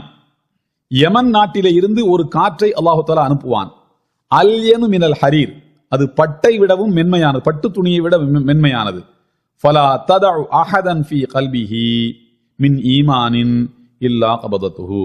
யாருடைய உள்ளத்தில் ஈமான் இருக்கிறதோ அவர்களை எல்லாம் அது ரொம்ப சிம்பிளா அந்த உயிரை அவருடைய உயிரை இந்த காற்று பறித்து கொண்டு போய்விடும். எந்த சிரமம் இல்லாம அவருடைய உயிரை அல்லாஹ் தஆலா எடுத்துக்கொள்வான். இன்னொரு ஹதீஸ்ல எப்படி வருது? லா தக்மு ஸாஅத்து ஹத்தா லா யுகால ஃபில் அர்தி அல்லாஹ் அல்லாஹ் அல்லாஹ் அல்லாஹ் என்று சொல்லப்படாத ஒரு நிலை பூமியில் வரும்போதுதான் கியாமத் வரும். அந்த நிலைமை எப்போது வரும்? இந்த காத்து நல்லடியார்களை பூரா என்ன செய்யும்? கொஞ்சம் கொஞ்சமா அப்படியே கைப்பற்றி கொண்டே போகும்போது நல்லவர்கள் யாருமே இல்லாத நிலை வரும். அதன் பிறகு உலகம் அழியும். நல்லவர்கள் இல்லாம போற நிலைமை இந்த காத்துனால வரும். இது 7வது அடையாளம். அதற்கடுத்து 8வது அடையாளமாக என்ன சொல்கிறார்கள் என்றால், அதாவது 8, சில அறிஞர்கள் என்ன சொல்றாங்க, 7, 8, 9 இந்த 3 அடையாளங்களும் 3 நிலநடுக்கங்கள். ஒன்று கிழக்கு திசையில, இன்னொன்று மேற்கு திசையில, இன்னொன்று அரபு நாட்டில் ஜசீரத்துல் அரப், அரபிய தீபகற்பத்தில். இப்படி 3 இடங்களில் 3 விதமான நிலநடுக்கங்கள், 3 நிலநடுக்கங்கள் ஏற்படும். நிலநடுக்கம் சொன்னா இன்ஷிகாகுல் அர்தி வபித்திலாஉஹன் நாஸ். கிழக்கு திசையில ஒரு பூமி பிளக்கும், அங்க வாழக்கூடிய மக்கள் எல்லாம் அது விழுங்கும். மேற்கு திசையில பூமி பிளக்கும், அங்க வாழக்கூடிய மக்கள் அது விழுங்கும். அரபு நாட்டில் பூமி பிளக்கும், அவங்கள அது விழுங்கும். இது 7, 8, 9 இந்த 3மே அடையாளம். 10வது அடையாளம் அந்நாருல்லத்தி தஹ்ருஜு ஃபி ஆகிரி ஸமான். கடைசி காலத்துல தோன்றக்கூடிய ஒரு பெரும் நெருப்பு. ரசூலுல்லாஹி ஸல்லல்லாஹு அலைஹி வஸல்லம் கூறுகின்றார்கள், யுஹ்ஷருன் நாஸ் அலா ஸலாசி தராயிக். மனிதர்கள் 3 வகையாக கியாமத்தினுடைய சமீபத்திலே இருப்பார்கள். யார் என்று சொன்னார்? முதலாவது ராகிபீன் ராஹிபீன், அல்லாஹ்வை அஞ்சக்கூடியவர்கள், அல்லாஹ்விடம் எதிர்பார்ப்போடு இருக்கக்கூடியவர்கள். இவர்கள் இந்த 2 வகையினர். இவர்கள் அல்லாஹ் இந்த உலகத்துல இறக்கக்கூடிய எல்லா வகையான அதாபு, எல்லா வகையான நல்ல ஈசா நபியினுடைய வருகை, அதே மாதிரி தண்டனை, இது எல்லாத்தையுமே தங்களுக்கு பாசிட்டிவா எடுத்துக்கொள்வாங்க. சரி, இது ஒரு குரூப் பயந்து கொண்டிருக்கக்கூடிய ஒரு குரூப்பாக இருக்கும். இன்னொரு குரூப் எதை பத்தியும் கவலைப்படாத ஒரு குரூப்பாக இருக்கும். இந்த மாதிரி நேரத்தில் நாருல்லத்தி தஹ்ருஜு ஃபி ஆகிரி ஸமான், கியாமத்தினுடைய சமீபத்தில் ஒரு பயங்கரமான நெருப்பு என்ன செய்யும்? தோன்றும். இது எங்க இருந்து தோன்றும் கேட்டா, ரசூலுல்லாஹி ஸல்லல்லாஹு அலைஹி வஸல்லம் கூறுகின்றார்கள், அவ்வளவு அஷ்ராத்தி சாத்தின் ஃபனாருன் தஹ்ருஜுன் நாஸ மினல் மஷ்ரிகி இலல் மக்ரிபி. கிழக்கு திசையில தோன்றி அது மேற்கு திசையை நோக்கி மக்களை விரட்டும். மேற்கு திசையை நோக்கி மக்களை விரட்டும். இதற்கு என்ன சொல்றாங்கண்டா, இது உண்மையிலேயே ஒரு நெருப்பு தோன்றும் என்றும் இல்ல அது நெருப்பு, எல்லா அதிசயமுடைய மாற்று விளக்கத்தை சொல்லத்தானே செய்வாங்க. அல்லது அது நெருப்பு கிடையாது, அது ஒரு போலியான தத்துவம். அந்த தத்துவம் மேற்கு திசையை நோக்கி மக்களை விரட்டும்னா உண்மையான இஸ்லாத்தை நோக்கி மக்களை விரட்டும், உண்மையான இஸ்லாத்தை நோக்கி மக்களை விரட்டும் என்று ஒரு விளக்கத்தை எதுக்கு சொல்கின்றார்கள். ஹஜ்ரத் அபூ ஹுரைரா ரலியல்லாஹு தஆலா அறிவிக்கக்கூடிய ஹதீஸ்ல எப்படி வருதுன்னு சொன்னா, லா தகுமு ஸாஅத்து ஹத்தா தஹ்ருஜ நாரு மின் அர்தில் ஹிஜாஸி. ஹிஜாஸ் மாகாணத்துல தான் இந்த நெருப்பு தோன்றும். ஹிஜாஸ் மாகாணத்துல தான் நெருப்பு தோன்றும். அது துதீஉ அயனாக்கல் இபிலி பி பஸ்ரா. பஸ்ரா என்ற ஊரில் மேய்ந்து கொண்டிருக்கக்கூடிய ஒட்டகங்களின் கழுத்துகளில் அந்த ஒளி தென்படும். ஹிஜாஸ் எங்க இருக்கு? பஸ்ரா எங்க இருக்கு? பஸ்ரா எங்க இருக்கு? நம்ம ஈராக்ல இருக்கு. ஹிஜாஸ் மாகாணம் என்பது மக்கா, மதீனா இது எல்லாத்தையும் உள்ளடக்கிய மாகாணம் தான் ஹிஜாஸ் மாகாணம். இங்கே தோன்றக்கூடிய ஒரு பயங்கரமான நெருப்பு எங்க தெரியுமா? ஈராக்ல மேய்ந்து கொண்டிருக்கக்கூடிய ஒட்டகங்களுடைய கழுத்துகள், ஒட்டகம் கழுத்துன்னு சொன்னா உயரமா இருக்கும் இல்லையா, அந்த உயரத்தில் அந்த வெளிச்சம் தென்படும் என்று ரசூலுல்லாஹி ஸல்லல்லாஹு அலைஹி வஸல்லம் கூறுகின்றார்கள். இதை சில பேர் என்ன சொல்றாங்கன்னா, இந்த அடையாளம் ஏற்கனவே வந்துருச்சு, இது சின்ன அடையாளங்களை சார்ந்ததுதான் என்றும் விளக்கம் அளிக்கின்றார்கள். மொத்தத்தில் இப்படிப்பட்ட 10 அடையாளங்கள் கியாமத்தினுடைய அடையாளங்கள் என்று ஹதீஸில் என்ன செய்யப்பட்டிருக்கிறது? சொல்லப்பட்டிருக்கிறது. இந்த நெருப்புங்கிறது இருக்கு இல்லையா, இந்த நெருப்புங்கிறது எங்க தோன்றும்? தஹ்ருஜு நாரு மின் ஹதரமௌத். ஹதரமௌத்ங்கிற ஊர்ல தோன்றும். அதாவது ஹிஜாஸ் என்பது ஒரு பெரிய மாகாணம், மக்கா மதீனா இதெல்லாம் உள்ளடக்கிய ஒரு பெரிய மாகாணம். அது எந்த ஊர்ல தோன்றும் அப்படின்னு சொல்லி கேட்டா, ஹதரமௌத் என்கிற ஊர்ல தான் அது தோன்றும் என்று கூறுகின்றார்கள். இந்த நெருப்பு தோன்றுவதற்கு என்ன காரணமா இருக்கும்? காரணம் சொல்லப்படலை. யாராவது அதை பத்த வச்சிருப்பாங்களா? இப்போ ஒரு கோவிடுக்கு முன்னால ஆஸ்திரேலியால எத்தனை ஹெக்டேர் காடுகள் 6 மாசமா அந்த நெருப்பு எரிஞ்சுக்கிட்டே இருந்தது. இந்த நெருப்பு இவ்வளவு தூரம் எரியறதுக்கு, இவ்வளவு பயங்கரமான நெருப்பு அங்க உண்டாகிறதுக்கு என்ன காரணம் அப்படின்னு பார்க்கும்போது, அங்கங்க இருக்கக்கூடிய சிசிடிவி கேமரா, இது நான் எகிப்து நாட்டில இருந்து வெளிவரக்கூடிய அல் அஹ்ராம் நினைக்கிறேன், அந்த பத்திரிகையில தான் அந்த கட்டுரையை நான் படிச்சேன். ஆங்காங்கே இருக்கக்கூடிய சிசிடிவி கேமராவை வாட்ச் பண்ணி பார்க்கும்போது ஒரு ரொம்ப வினோதமான ஒரு காரணம் அதுக்கு கண்டுபிடிச்சிருக்காங்க. என்னன்னு கேட்டா, இந்த கழுகுகள் இருக்குல்ல, பருந்து, இந்த கழுகு என்ன பண்ணுதான், காடுகள்ல இந்த காய்ந்த மரங்கள் ஒன்னோட உரசும்ல, ஒன்னோட உரசி நெருப்பு பத்தும் இல்லையா, இந்த மாதிரியான மரங்களை ஒரு 10 கழுகு 15 கழுகு இதெல்லாம் ஒன்னா சேர்ந்து மொத்தமா தூக்கி கொண்டு போய் ஒரு காட்டுக்குள்ள தூக்கி எரியறத சிசிடிவி கேமரால பார்த்திருக்காங்க. அது ஆட்டுக்குட்டி மனுஷனையே தூக்கிறோம், அது ரொம்ப வெயிட்டான மனுஷனையே தூக்கிறோம், ஆட்டுக்குட்டியெல்லாம் தூக்கி கொண்டு போய் மேல வச்சே சாப்பிட்டுக்கிட்டு இருக்கோம். அந்த மாதிரிலாம் பேசி வச்சு மொத்தமா அதெல்லாம் பண்ணும். அது அவ்வளவு கொடூரமான ஒரு இது. அது எதனால இது இந்த மாதிரி பண்ணிருக்கு அப்படிங்கும்போது, இவங்களாக அந்த கழுகை பற்றியுள்ள ஆராய்ச்சிகளை, புலியை பத்தி ஆராய்ச்சி பண்றதுக்கு ஆட்கள் இருப்பாங்கல்ல, இதனுடைய கழுகுனுடைய கேரக்டர் தெரிஞ்சவங்க சொல்றாங்க, கழுகுக்கு எது உணவு? தானா செத்து போனதுதான் உணவு. எதுவுமே கிடைக்காட்டி போனா உயிருள்ள மனுஷனையும் தூக்கும், ஆட்டுக்குட்டியையும் தூக்கும். தானா செத்து போனதை எப்படி அது பார்க்கும்? இப்படி நின்று பார்த்தா மரங்கள் அடர்த்தியா இருந்தா தெரியாது, கண்ணுக்கு தெரியாது. மேல பறந்துதான் அது பார்க்கும். 3 கிலோமீட்டர் 4 கிலோமீட்டர் உயரத்துல அது பறந்து மேல இருந்து இப்படியே பார்த்துக்கிட்டே எங்கடா செத்த பணம் கிடக்குதான்னு பார்க்கும். கண்ணுக்கு தென்பட்டுருச்சுன்னா சல்லுன்னு அப்படி இறங்கி டக்குன்னு தூக்கிட்டு, இதுதான் அதனுடைய கேரக்டர். இது மேல போய் பார்த்தாலும் கீழே செத்து கிடக்கிற மிருகங்கள் அதுக்கு தெரியல. ஏன்னா மரங்கள் அடர்த்தியா இருக்கு. மரங்கள் அடர்த்தியா இருக்கிறதுனால தன்னுடைய இரைய, தன்னுடைய உணவை அதனால பார்க்க முடியல. அதனால அது என்ன பண்ணுதுன்னா, எல்லா கழுகுகளும் பேசி வச்சு இந்த மரங்கள் இருக்கிறதுனாலதான் தானா செத்து போன மானு, தானா செத்து போன மிருகம், நிறைய இயல்பா மிருகங்கள் செத்து தானே போகும், இதெல்லாம் நமக்கு கண்ணுக்கு தெரியாம இருக்குது. ஆகையினால இந்த மரங்களை எல்லாம் எரிச்சிருவோம்னு சொல்லி, இந்த தானாக காட்டு தீயாக பரவக்கூடிய, உரசி பரவக்கூடிய இந்த குச்சிகளை எல்லாம் தூக்கி கொண்டு போய் மேல போட்டு அதை எரிச்சிருக்குன்னு சொல்றான், அந்த கட்டுரையில சொல்றான். அப்படி அப்போ ஒரு நெருப்பு என்பது காட்டுத்தீன்னு சொல்லுவாங்க. இப்போ குற்றாலம், ஊர் பக்கத்து தென்காசி திடீர்னு பார்த்தா மலையில நெருப்பு எரியும், பயங்கரமா விடிய எரிஞ்சிட்டே இருக்கும். புதுசா வந்தவங்க பயந்து போயிடுவாங்க. எங்களுக்கெல்லாம் அந்த பயம் இருக்காது. எப்படின்னா காலையில எப்படியும் ஃபயர் சர்வீஸ் போவான், போய் அணைச்சிட்டு வந்துருவான். அது ஒரு பெரிய சிரமம் கிடையாது. ஒரு கிலோமீட்டர் சுத்தளவு அந்த மரங்கள் எல்லாம் எரிஞ்சு கிடக்கும். இதெல்லாம் அந்த உரசி வரக்கூடிய தீ. மழை காலமா இருந்தா அது இருக்காது, சாதா காலங்களில் அது இருக்கும். இந்த மாதிரி ஒரு பயங்கரமான நெருப்பு அது பத்துறது. ஏன் அந்த நெருப்பு பத்துச்சுங்கிறதுக்கான காரணம் கிடையாது.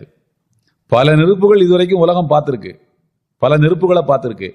இனி வரும் காலங்களில் இன்னும் பல நெருப்புகள் அது பார்க்கத்தான் போகுது. அதுல எது கியாமத்தினுடைய அடையாளமாக வரக்கூடிய நெருப்புன்னு தெரிஞ்சுக்கணும்னா 2 அடையாளங்கள் இருக்கு. ஒன்னு அதனுடைய ஊர் இருக்கு, ஹிஜாஸ் மாகாணம் இருக்கு. சில அறிவிப்புகள்ல ஹதரமௌத்துன்னு இருக்கு. ஹதரமௌத்துங்கிறது விளக்கம், ஹதரமௌத்துங்கிறது ஹதீஸிலே இருக்குது. ஹிஜாஸ் மாகாணம் இருக்குது, ஹதரமௌத் என்கிற ஊரு அப்படின்னு என்ன செய்ய அஹமதுல இடம்பெற்றக்கூடிய ஹதீஸ்ல ஹதரமௌத்துங்கிற ஊர்னே சொல்லப்பட்டிருக்குது. இது ஒரு அடையாளம். இன்னொரு அடையாளம், இந்த நெருப்பினுடைய வெளிச்சம் நாடுகளை தாண்டி ஈராக்கில் இருக்கக்கூடிய ஒரு நகரத்தினுடைய ஒட்டகத்தின் கழுத்துகள்ல இந்த வெளிச்சம் தென்படும் என்பது வரைக்கும் என்ன செய்யப்பட்டிருக்கு, சொல்லப்பட்டிருக்கு. ஆக மொத்தத்தில் இப்படிப்பட்ட 10 அடையாளங்கள் ஹதீஸில் என்ன செய்யப்பட்டிருக்கு, சொல்லப்பட்டிருக்கு. ஏற்கனவே உங்களுக்கு நான் முதல் நாள் சொன்ன மாதிரி இந்த அடையாளங்களை எல்லாம் கேட்பதன் மூலமாக நமக்கு என்ன பலன்? இந்த மாயாவி கதைகளை கேட்கிற மாதிரி கேட்டுட்டு போறது அல்ல. அதாவது அம்புலி மாமா கதையில் அதிர்ச்சியான கதைகளை கேட்கறது அல்ல. இதை கொண்டு நம்முடைய ஈமானின் அளவு என்ன செய்யணும், அதிகரிக்கணும். இந்த உலகத்தினுடைய முடிவு எப்படி இருக்கும், இந்த உலகம் எப்படி தோன்றுச்சுங்கிறதையும் அல்லாஹ் ரசூல் சொல்லியிருக்காங்க. இந்த உலகம் எப்படி முடிய போகுதுங்கிறதையும் ரசூலுல்லாஹி ஸல்லல்லாஹு அலைஹி வஸல்லம் சொல்லியிருக்காங்க. ஆரம்பமும் சொல்லப்பட்டிருக்கு, இறுதியும் சொல்லப்பட்டிருக்கு. இந்த உலகத்துல எப்படி வாழ வேண்டும் என்கின்ற நடைமுறை என்ன செய்யப்பட்டிருக்கு, சொல்லப்பட்டிருக்கு. அதன் மூலமாக நம்முடைய ஈமான் என்ன செய்யணும், அதிகப்படுத்திக் கொள்ளணுங்கிறது மட்டும்தான் ரசூலுல்லாஹி ஸல்லல்லாஹு அலைஹி வஸல்லம் நோக்கமாக இருந்திருக்கிறது. இது ரசூலுல்லாஹ் வாழும் போதே சில விஷயங்களை பார்த்து சஹாபாக்கள் பயந்திருக்காங்க. அப்துல்லா இப்னு ஜுபைர் ரலியல்லாஹு தஆலா அன்ஹு உங்க எல்லாருக்குமே தெரியும். அவங்க யாருன்னு சொன்னா ஆயிஷா ரலியல்லாஹு தஆலா அன்ஹா அவர்களுடைய வளர்ப்பு மகன் என்று அவர்கள் கருதப்பட்டார்கள். ஆயிஷா நாயகியுடைய அக்கா பையன் அபூபக்கர் சித்திக் ரலியல்லாஹு தஆலா அன்ஹுடைய பேரன் அஸ்மா நாயகிக்கு மகன். ஆயிஷா நாயகி வீட்டில் தான் வளர்ந்தாங்க. ஏன்னா ஆயிஷா நாயகிக்கு குழந்தை கிடையாது. அதனால அக்கா பையனை வீட்டுக்குள்ள வச்சு ஒரே கொஞ்சம் சாப்பாடு இப்படி வளர்ந்துக்கிட்டே இருப்பாங்க. இந்த அப்துல்லா பின் ஜுபைர் என்ன பண்றாருன்னு சொன்னா, தன்னை ஹலீஃபாவாக டிக்ளேர் பண்ணிக்கிறாரு. யசீதுனுடைய ஆட்சி காலத்துல மக்காவுக்கு நான் தான் ஹலீஃபான்னு டிக்ளேர் பண்றாரு. அப்போ அவங்களுக்கு ஒரு ஆசை. ரசூலுல்லாஹி ஸல்லல்லாஹு அலைஹி வஸல்லம் அவர்கள் மக்காவுக்கு வந்திருந்த நேரத்தில் ஆயிஷா நாயகிட்ட சொல்றாங்க, ஆயிஷா, நான் காபத்துல்லாவை இப்ராஹிம் அலைஹிஸ்ஸலாம் அவர்கள் கட்டின மாதிரி இப்படி செவ்வக வடிவத்தில் அகலம் அதிகம் நீளம் குறைவு அப்படின்ற மாதிரி கட்டணும்னு எனக்கு ஆசையா இருக்கு அப்படின்னு சொல்லியிருப்பாங்க. இது ஆயிஷா நாயகி தன்னுடைய வளர்ப்பு பையன் அப்துல்லா பின் ஜுபைர்கிட்ட சொல்லுவாங்க, ரசூலுல்லாஹ்க்கு இந்த மாதிரி ஒரு ஆசை இருந்துச்சு அப்படின்னு சொல்லியிருப்பாங்க. அப்துல்லா பின் ஜுபைர் என்ன செய்வாருன்னா, அப்ப நம்ம இடிச்சிட்டு நம்ம காலத்துல நம்ம அகலமா கட்டிடுவோம், ரசூலுல்லாஹ்வுடைய விருப்பம் தானே அப்படின்னு அதை முயற்சி பண்ணுவாங்க. உண்மையிலேயே ரசூலுல்லாஹி ஸல்லல்லாஹு அலைஹி வஸல்லம் அவர்களுக்கு அந்த ஆசை காபத்துல்லாஹ் இப்ராஹிம் நபியுடைய காலத்தில் இருந்த மாதிரி இருக்கணும்னு அவங்க உண்மையிலேயே நினைச்சிருந்தால் அதை அவங்க யார்கிட்ட தான் சொல்லியிருக்கணும்னா, அபூபக்கர் சித்திக், உமர் ரலியல்லாஹு தஆலா அன்ஹு அவரை ஆள்கிட்ட தான் அவங்க சொல்லியிருக்கணும். ஏன்னா அவங்க தான் தனக்கு பிறகு கலீஃபா வருவாங்கன்னு அவங்களுக்கு தெரியும். உங்களுக்கு இப்ப நீங்க இல்லாம இருந்தா நாங்க யார்கிட்ட போய் எங்க குறைகளை சொல்லணும்னு கேட்கும், அபூபக்கர் சித்திக்னு சொன்னாங்கல்ல. அப்ப தனக்கு பிறகு ஹலீஃபாவாக வரக்கூடிய ஆள்கிட்ட அது சொன்னாதான் அது காரியமான பேச்சு. மனைவிட்ட சொல்றதெல்லாம் காரியமான பேச்சு இல்ல. மனைவிட்ட ஒரு மனுஷன் எல்லாத்தையும் தான் சொல்லுவான், ஆசைப்படுறதையும் சொல்லுவான், ஆசைப்படாத சொல்லுவான், எல்லாத்தையும் தான். ஒரு மனம் விட்டு பேசுற இடம் தானே, அப்படி யாரும் பேசுறது இல்லையா? உலகத்துல எந்த பெண்ணா இருந்தாலுமே அவங்களுக்கு என்னதான் இருக்கும், கணவன் என்கிட்ட ஒழுங்கா பேச மாட்டாரு அப்படின்றதுதான் ஒரு பெரிய குற்றச்சாட்டா இருக்கும். அதான் அதாவது கணவன் கல்யாண வீட்டுக்கு போறோம்னு வச்சுங்க, வெளியூருக்கு போறோம். நான் அடிக்கடி உதாரணம் சொல்வேன். மனைவியை பஸ்ஸில் ஏற்றிட்டு அல்லது ட்ரெயினில் ஏற்றி விட்டுட்டு கல்யாணத்தை அட்டன் பண்ணிட்டு வான்னு சொல்லிட்டு மெட்ராஸுக்கு அனுப்பி விட்டுறீங்க, கூட யாரையோ ஒரு மகரமை போயிட்டு வந்த உடனே நீங்கள் கேட்டு பாருங்க, கல்யாணத்துக்கு போனீங்களா, கல்யாணம்லாம் சிறப்பாக நினச்சான்னு ஒரு வார்த்தை மட்டும் நீங்கள் கேட்டு பாருங்க.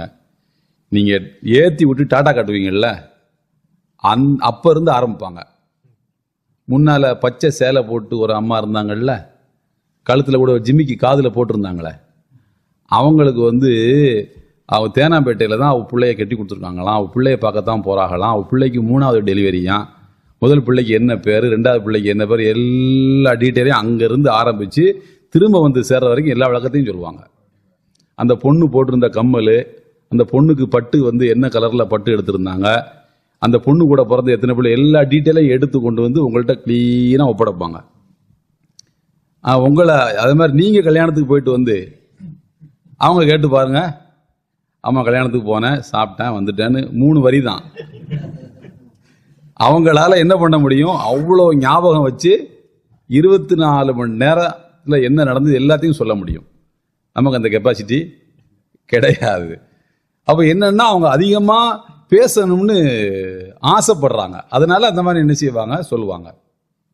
அப்போ ஒரு மனிதன் காரியார்த்தமான ஒரு உணர்வோட ஒரு விஷயத்தை சொல்றதா இருந்தா அதை யார்கிட்டதான் ரசூலுல்லாஹ் சொல்லியிருப்பாங்க, அபூபக்கர் சித்திக் ரலியல்லாஹு அன்ஹு சொல்லியிருப்பாங்க. ஆனா ஆயிஷா நாயகிட்ட சொன்னதை ஆயிஷா நாயகி தன்னுடைய வளர்ப்பு பிள்ளை அப்துல்லா பின் ஜுபைர் அவங்கள்ட்ட சொல்ல, அவர் காபத்துல்லாவை இடிக்கிறதுக்கு தயாராயிட்டார். இடிச்சு நம்ம கட்டிட வேண்டியதுதான் அப்படின்னு அதுக்கு தயாராயிட்டார். அவருடைய காலத்துல காபத்துல்லா அகலமாக ஆக்கப்பட்டது. அதற்கு முன்னால் இருந்துச்சுல்ல வாசல், மரத்தால் செய்யப்பட்ட வாசல், அதை இன்னைக்கும் இதுல வச்சிருக்கான், அங்க உள்ள மியூசியம்ல வச்சிருக்கான். அதை வருஷம் நீங்க போட்டுப்பா, நீங்க பாருங்க, கீழே எழுதியிருக்கோம். அப்துல்லா பின் ஜுபைர் இடிச்சு கட்டும் போது அவர் இதுதான் எடுத்தாருன்னு சொல்லி வச்சிருப்பான். இதை அவங்க இடிக்கும் போது நல்ல நோக்கத்துல தான் அவங்க செஞ்சாங்க, தப்பான நோக்கம் அவங்களுக்கு கிடையாது. ரசூலுல்லாஹ்வுடைய விருப்பத்தை பூர்த்தி பண்ணணுங்கிறது தான். சஹாபாக்கள்லாம் என்ன பண்ணாங்களா, யாருமே ஒத்துழைக்க வரலையாம், செங்கல் எடுக்கிறதுக்கோ வைக்கிறதுக்கோ யாருமே வரல. ஒளிஞ்சிருந்து பார்த்தாங்களாம். அவர் காலை பார்த்தாங்களாம். அந்த ஹதீஸ்ல வருது இல்ல, இவர் கால் எப்படி இருக்குது, கால் நல்லா தான் இருக்குது. ரசூலுல்லாஹ்வுடைய ஃப்ரெண்டு அபூபக்கர் சித்திக்குடைய பேர பிள்ளை இல்ல, எத்தியோப்பா கிடையாத இவருக்கு, இருந்தாலும் காலை பார்ப்போம், கையை பார்ப்போம், அவருக்கு ஏதாவது இறங்குதான்னு பார்ப்போம், அதுக்கப்புறம் உதவிக்கு போய்க்கலாம்னு. அப்போ எவ்வளவு அட்வான்ஸா அவங்க அல்லாஹ்வுக்கு பயந்து கியாமத்தினுடைய அடையாளங்களை எதிர்பார்த்து காத்திருக்காங்கன்னு பாருங்க. இப்படி ஒவ்வொரு விஷயத்திலுமே சஹாபாக்கள் அப்படித்தான் நினைச்சிருந்தாங்க. ஒவ்வொரு அல்லாஹ்வுடைய சட்ட திட்டங்கள் ஒன்று ஒன்றாக மக்கள் கைவிட ஆரம்பித்து விடுவார்கள். அதுல முதலாவது கைவிடுவது பாகப்பிரிவினை பிரச்சனை தான் அப்படின்னு வருது இல்ல. ஆனா அபூபக்கர் சித்திக் ரலியல்லாஹு காலத்துல முதல்ல ஜக்காத்தை தரத்தான் மறுத்தாங்க. அப்ப நினைச்சாங்க சஹாபாக்கள், இது கியாமத்துடைய அடையாளமா இருக்குமோண்டு. ஆனா அது உண்மையில அது அடையாளம் கிடையாது, அது அடையாளம் இல்லை. ஆனா சஹாபாக்கள் அப்படி நினைச்சாங்க. இப்படி உலகத்துல நடக்கக்கூடிய ஒவ்வொரு செயலையும் கியாமத்தினுடைய அடையாளமாக இருப்பதற்கு அது வாய்ப்பு இருக்கிறது என்ற எண்ணத்தோடு தான் சஹாபாக்கள் இறையச்சத்தோட பார்த்திருக்காங்க. அதே மாதிரி பாத்தீங்கன்னா உமர் ரலியல்லாஹு தஆலாவுடைய ஆட்சி காலம் அப்படித்தான். உமர் ரலியல்லாஹுடைய காலத்துல இஸ்லாம் ரொம்ப வேகமாக பரவுது. புதிய புதிய நடைமுறைகள் எல்லாம் புதிய புதிய கல்ச்சர்லாம், உதாரணத்துக்கு ரோம்ல ஒரு கல்ச்சர் இருக்கும், பெர்ஷியால ஒரு கல்ச்சர் இருக்கும். அதெல்லாம் இஸ்லாத்தோட முரண்படாத அளவுக்கு அதை உள்ள அடாப்ட் பண்ணிக்க வேண்டிய ஒரு தேவை இருந்துச்சு. இதெல்லாம் பார்த்து புதிய கல்ச்சர் உள்ள வர்றதை பார்த்துட்டு சஹாபாக்கள் மிரண்டு போனாங்க. இது கியாமத்தினுடைய அடையாளமா இருக்குமோ அப்படின்னு சொல்லிட்டு அந்த அளவுக்கு இந்த ஹதீஸுகளை முழுமையாக நம்பி கியாமத்தை எதிர்பார்த்து காத்திருந்தாங்க. ஆனா இன்னைக்கு எல்லா அடையாளங்களும் வந்ததுக்கு அப்புறமாகவும் நமக்கு ஒரு தைரியம் இருக்கு. என்ன தைரியம் இருக்கு? ஈசா நபி, தஜ்ஜாலு, ஏஜூஜ் மாஜூஜ், என்ன இதெல்லாம் வரட்டும் பார்த்துக்கலாம், அது வரைக்கும் என்ஜாய் பண்ணிட்டு உட்கார்ந்துருப்போம் என்று நினைக்கக்கூடிய ஒரு சூழ்நிலை தான் இருக்கிறது. அல்லாஹ் பாதுகாக்கணும். எனவே இந்த அடையாளங்களை தெரிந்து கொள்வதனுடைய நோக்கமாக எதைத்தான் நம்ம பார்க்கணும்னு சொன்னா, எதான் பார்க்கணும்? ஈமானுடைய அளவு அதிகரிக்கிறது தான் பார்க்கணும். இன்ஷா அல்லாஹ் எல்லாம் வல்ல அல்லாஹ் தஆலா நம்முடைய ஈமானை அதிகப்படுத்தி மறுமை நாள் ஆகிரத்தில் அவனுக்கு பிடித்தமான அடியார்களாக நாம் எல்லோரும் ஒன்று திரண்டு இங்கே எப்படி சந்தித்துக் கொண்டோம் அதே போல மறுமையிலே சந்தித்துக் கொள்வதற்கு நல்ல வாய்ப்பை வழங்குவானாக. வாஹிரு தஅவானா அல்ஹம்துலில்லாஹி ரப்பில் ஆலமீன். சுப்ஹானல்லாஹி வபிஹம்திஹி சுப்ஹானக்கல்லாஹும்ம வபிஹம்திக அஷ்ஹது அல்லா இலாஹா இல்லா அன்த அஸ்தக்ஃபிருக வ அத்தூபு இலைக்.